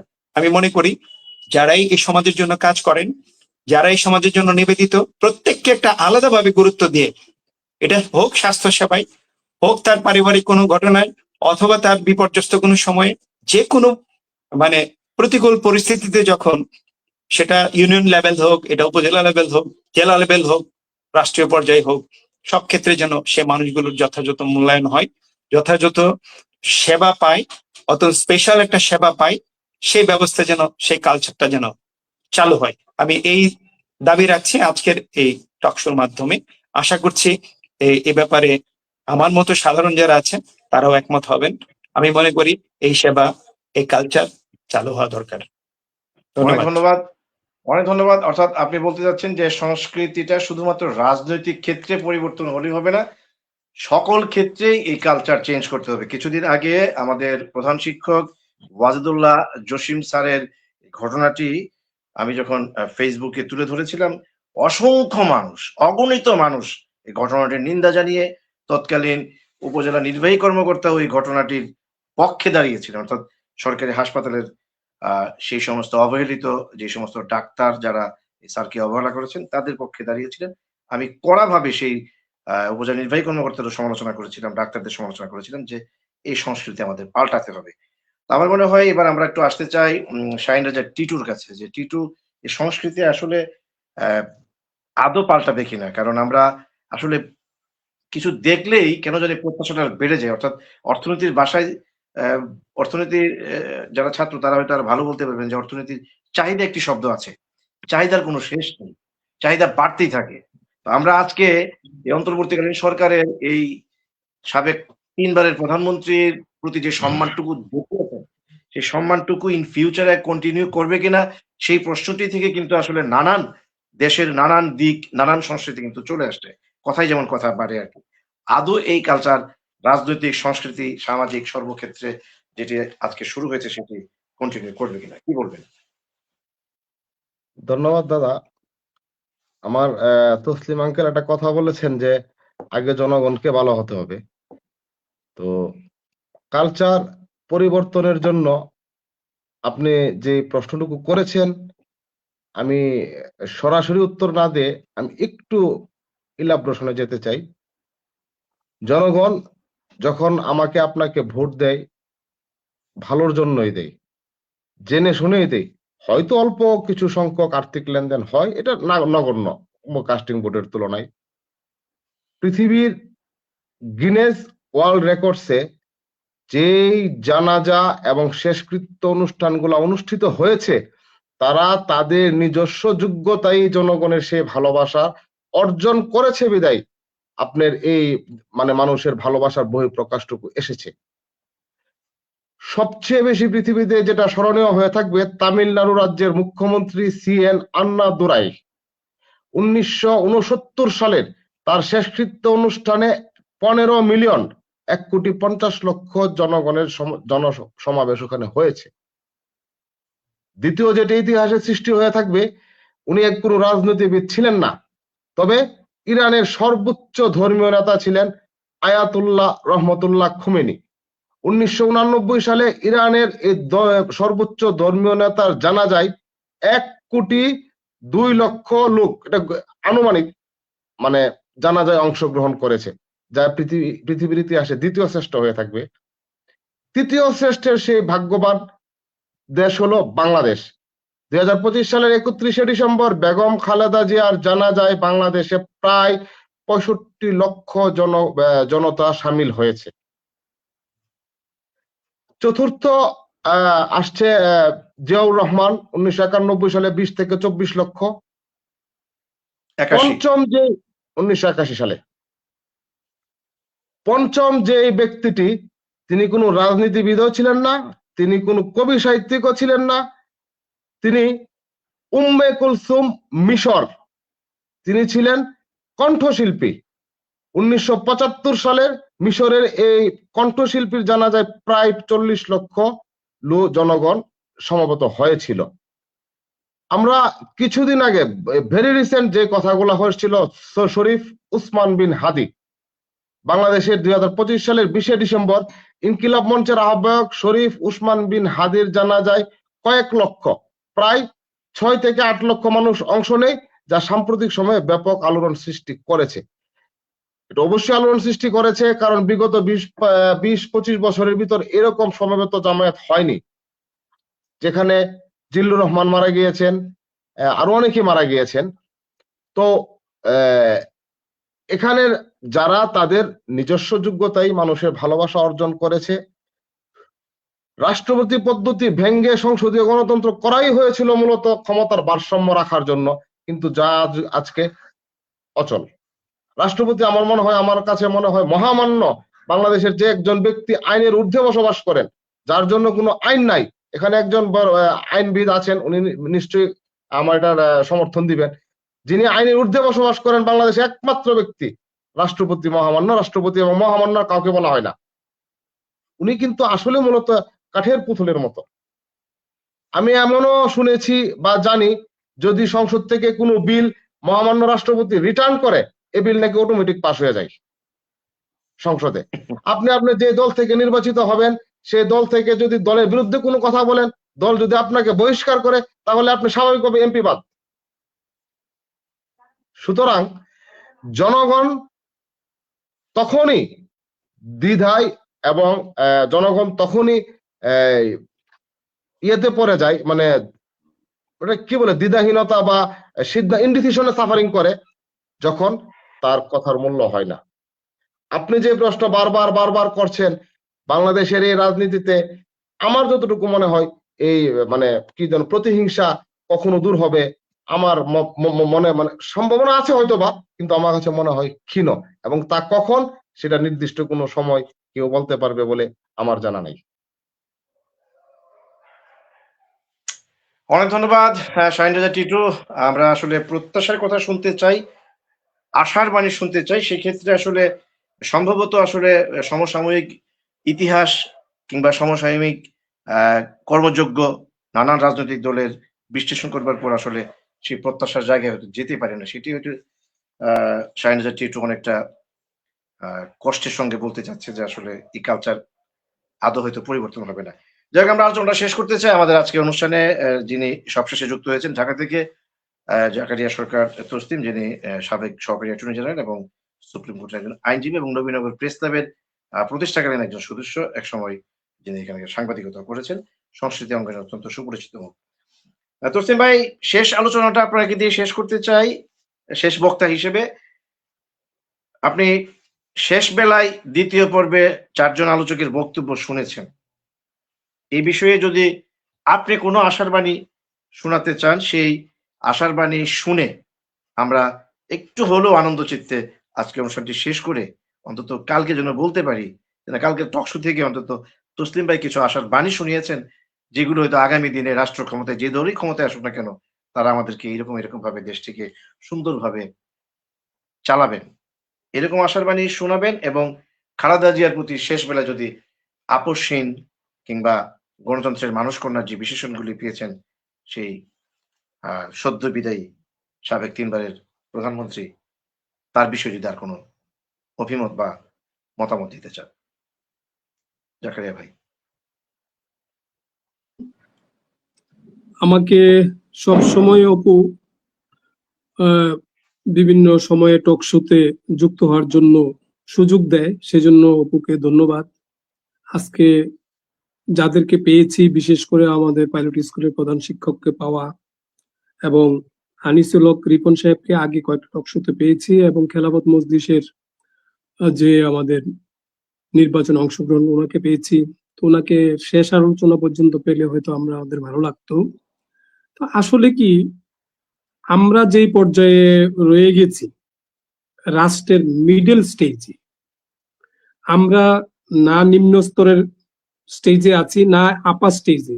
আমাদের এই কথাগুলো শোনার মতো ক্ষমতা, ধারণ করার মতো ক্ষমতা যারা উপরে চলে গিয়েছেন, এই কথাগুলো শুনে না বিদায় উপরে যারা চলে গিয়েছেন, রাষ্ট্রের সাথে, জনগণের সাথে, মধ্যশ্রেণীর সাথে কোনো সংযুক্ত না থাকার কারণে রাষ্ট্রের আজকে এই দৈন্যদশা। কি কারণে? আপনি যেটা বলেছেন যে আশার বাণী শোনাবো, আমরা আশার বাণী শোনালে কি হবে?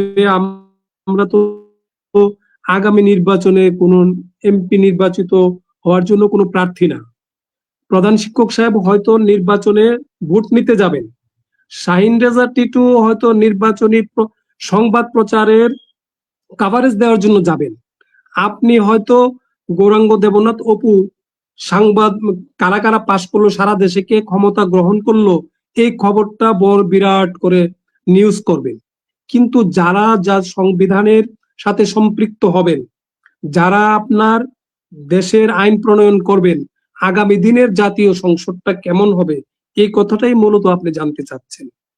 তবে আমরা যেই বলয়টা দেখতে পেয়েছি, এটা নতুন কোনো বলয় না।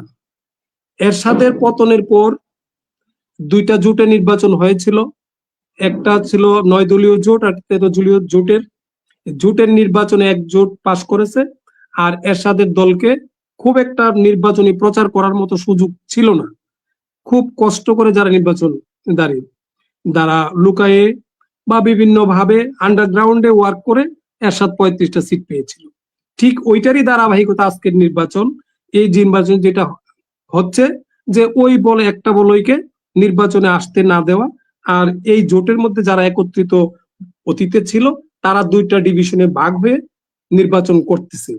এখন কথা হলো, তারা যদি সমঝোতার ভিত্তিতে দেশে আইন শৃঙ্খলা ঠিক রেখে নির্বাচন করে, সকলে যদি একই মঞ্চে একই এলাকার আইন শৃঙ্খলা ঠিক রেখে যে ভোটটা সকলেই দেন, আমরা প্রত্যেকে ভাই ভাই একসাথেই ছিলাম, কিন্তু কোনো ধরনের অনিয়ম যাতে না হয়, শিক্ষকদের উপরে যাতে বদনাম না আসে, রিটার্নিং অফিসারের যাতে বদনাম না আসে, আপনারা আসেন কেন্দ্রে, সঠিক ভোটটা দেন।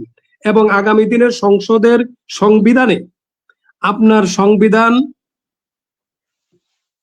পরিবর্তন হবে কিনা, অ্যামেন্ডমেন্ট হবে কিনা, সংবিধান সংশোধন হবে কিনা, এটার একটা হাবউটের বিধান রাখা হয়েছে। এখন এই হাবউটের বিধানটাকে বুঝাই দিতে হবে জনগণকে যে এটাও আপনাকে কিন্তু একটা ভোট দিতে হবে। তো জনগণ তো টিপ দিয়ে অভ্যস্ত বা শিল দিয়ে অভ্যস্ত, তো হানার জায়গায় আপনি কি করবেন? এই প্রচারটা কে করবে? প্রধান শিক্ষক সাহেবও করবে না, আপনি সাংবাদিক সাহেবও করবেন না, প্রতিনিধিরা। এখন প্রতিনিধিরা তো নিজের ভোটটা নেওয়ার জন্য ব্যস্ত। তাইলে যদি ওই জায়গায় হাবুটটা না দেন, তাহলে হাজও যুক্ত হয়েছে, হাজ বলতে পারবেন না, নাজ যুক্ত হইলে আপনার সংবিধান আগের জায়গায়। তাহলে আমি তসলিম সাহেব, আপনি গরঙ্গন্ধ অপু চিৎকার করলে, প্রধান শিক্ষক আর চিৎকার করলে সংবিধান সংশোধন হবে না। এই প্রাইম মিনিস্টার একের জায়গায় একবার, দুইবার, তিনবার, এদেশে 5 বারই হবে। কাজে আমরা অপেক্ষা করতে হবে, হাইব্রিড জয়যুক্ত করার জন্য চেষ্টা করতে হবে, সংবিধান সংশোধনের চেষ্টা করতে হবে। সংবিধানে 2 বারের বেশি প্রাইম মিনিস্টার হইতে পারবেন না, এই কথা যতদিন পর্যন্ত না আসবে ততদিন পর্যন্ত এক নায়কতন্ত্র যাবে না, ততদিন পর্যন্ত এই দেশ থেকে আপনার ভূতের যে আপনার পিছন থেকে টান দেওয়া, ভূতে আসর ভর করা, এটা কিন্তু যাবে না। কাজে আমি মনে করি আজকে আমরা প্রত্যেকের দায়িত্ব আসছে হাবুটটাকে প্রচার করা, হাবুটটাকে দেওয়া, তাহলে সংবিধান সংশোধিত হবে কিনা। অর্থাৎ এই পর্যন্ত 17 বার সংবিধান সংশোধন হয়েছে, তাহলে এই জায়গায় দেখেন প্রত্যেকেই কিন্তু বড় দল, আমি পাশ করলে আমি আর সংবিধান সংশোধন করব না, কারণ আমি আবার খায়াস আছে দ্বিতীয়বার প্রধানমন্ত্রী হব, আমি আবার তৃতীয়বার হব, যেই আসে। কিন্তু পাশ করার পরে এরশাদ পতনের পর দেখেন 9 দলীয় জোটের বিধান কি ছিল, 3 দলের রূপরেখা ছিল, এটা কি বাস্তবায়ন হয়েছিল? হয় নাই। কাজে আমরা একটা এরকম প্রশ্নের সম্মুখীন হয়েছি। তো কাজেই যাতে হাবুটটা যদি না দেওয়া হয়, হাবুটটা যদি প্রচার না করা হয়, এই জঞ্জাল থেকে আমরা মুক্ত হব না। তো আমরা আশা করি হাবুটের বিধান যেটা রাখা হয়েছে জনগণকে বুঝাইতে হবে, এবং দেওয়ার পরে এখন জনগণের কাঁধে দিয়ে দিচ্ছে সংবিধান সংশোধন। চিন্তা করেন, পার্লামেন্টের সংবিধান সংশোধন হবে, এখন এটা জনগণের কাঁধে দিয়ে দিচ্ছে, আলাদা ভাগ না করে। এই ভোটটা তো আপনি সাংবাদিক হিসাবে দিবেন না, আমি গিয়ে আমার ভোটটা আমার দিতে হবে।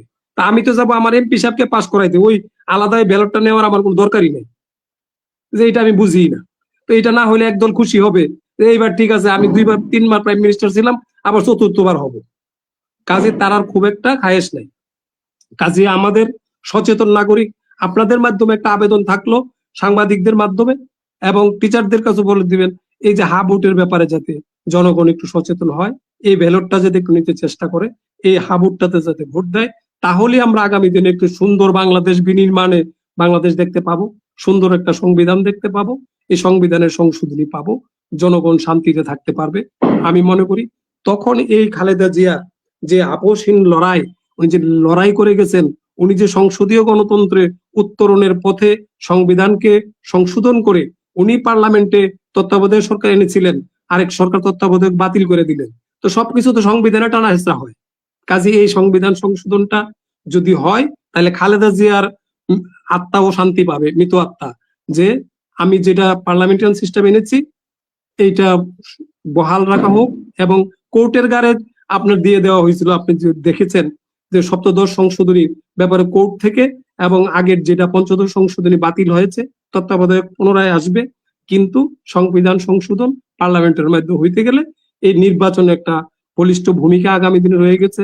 কাজে আমরা সংবিধান সংশোধন চাই, বারবার প্রাইম মিনিস্টার চাই না, এক চেয়ারম্যানের ছেলে বারবার চেয়ারম্যান চাই না, এমপির ছেলে বারবার এমপি হোক সেটাও চাই না। কাজী আপনার পারিবারতন্ত্রও চাই না।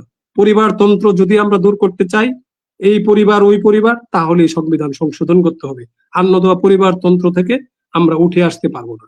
আমার মনে হয় আমি গৌরাঙ্গ দেবনাথ অপুর প্রশ্নের উত্তরটি ক্লিয়ার করতে পেরেছি। আর নতুবা আপনার যদি এরকম সম্পূরক প্রশ্ন থাকে, আর গৌরাঙ্গ অপুকে যদি উনি সংগ্রাম করে এবং সাংবাদিকতার জগতে একাই সংগ্রাম করে যাচ্ছেন, নবীনগরের মাটিও মানুষের জন্য নয়, শুধু গোটা ব্রাহ্মণবাড়িয়া তথা কুমিল্লার আঞ্চলিক প্রতিনিধি হিসাবে কাজ করে যাচ্ছেন। আমরা গৌরাঙ্গ দেবনাথ অপুকে অনেক ধন্যবাদ। ইনশাল্লাহ গৌরাঙ্গ দেবনাথ অপুর পাশে থাকবো, এই কামনা করে শেষ করছি। অনেক ধন্যবাদ জাকিরা সরকার তসলিম। আমরা অনুষ্ঠানটি শেষ করব। অনেক সময় আসলে আমি নিজে বুঝতে পারি না, আলোচনাটা এমন একটা পর্যায়ে চলে যায় যে কখন সময়টাও তার পাশে পাল্লা দিয়ে চলে যায়। 1 ঘন্টার প্রোগ্রাম প্রায় 1.5 ঘন্টা আমি ক্ষমা চেয়ে এনেছি আমাদের হেড স্যারের কাছে, কারণ তিনি খুবই অসুস্থ। তাকে আমি 15 মিনিটের কথা বলে নিয়ে আসছিলাম, সেখানে 1.5 ঘন্টার বেশি সময়। তসলিম ভাই যে কথাটি বলেছেন এটি সত্য। আমি একটু কথা বলতেই চাই, এই কারণে যে সঞ্চালকের কথা বলার হয়তো সুযোগ নেই, কিন্তু এরপরেও আলোচনাটা উনি একটি ভাইটাল একটি কোশ্চেন করেছেন যে আসলে যে সরকার ক্ষমতায় যায়, মানে ক্ষমতায় যাওয়ার আগে যেভাবে কথা বলেন, আসলে ক্ষমতায় যাওয়ার পর সেটা ভুলে যান। কারণ তারও কিছু স্বার্থ সিদ্ধির বিষয় থাকে। নিশ্চয়ই আপনারা সবাই জানেন যে ৭৪-এর বিশেষ ক্ষমতা আইনটি বঙ্গবন্ধু শেখ মুজিব যখন করেছিলেন প্রথম দেশ স্বাধীন হওয়ার পর, এটি কিন্তু সবাই বলেছেন কালো আইন। যখন যে সরকার ক্ষমতায় যাওয়ার আগে কিন্তু বলেছেন যে গিয়ে এটা বাতিল করবেন, কিন্তু ৫৪ বছরে কিন্তু আইনটি বাতিল হয়নি।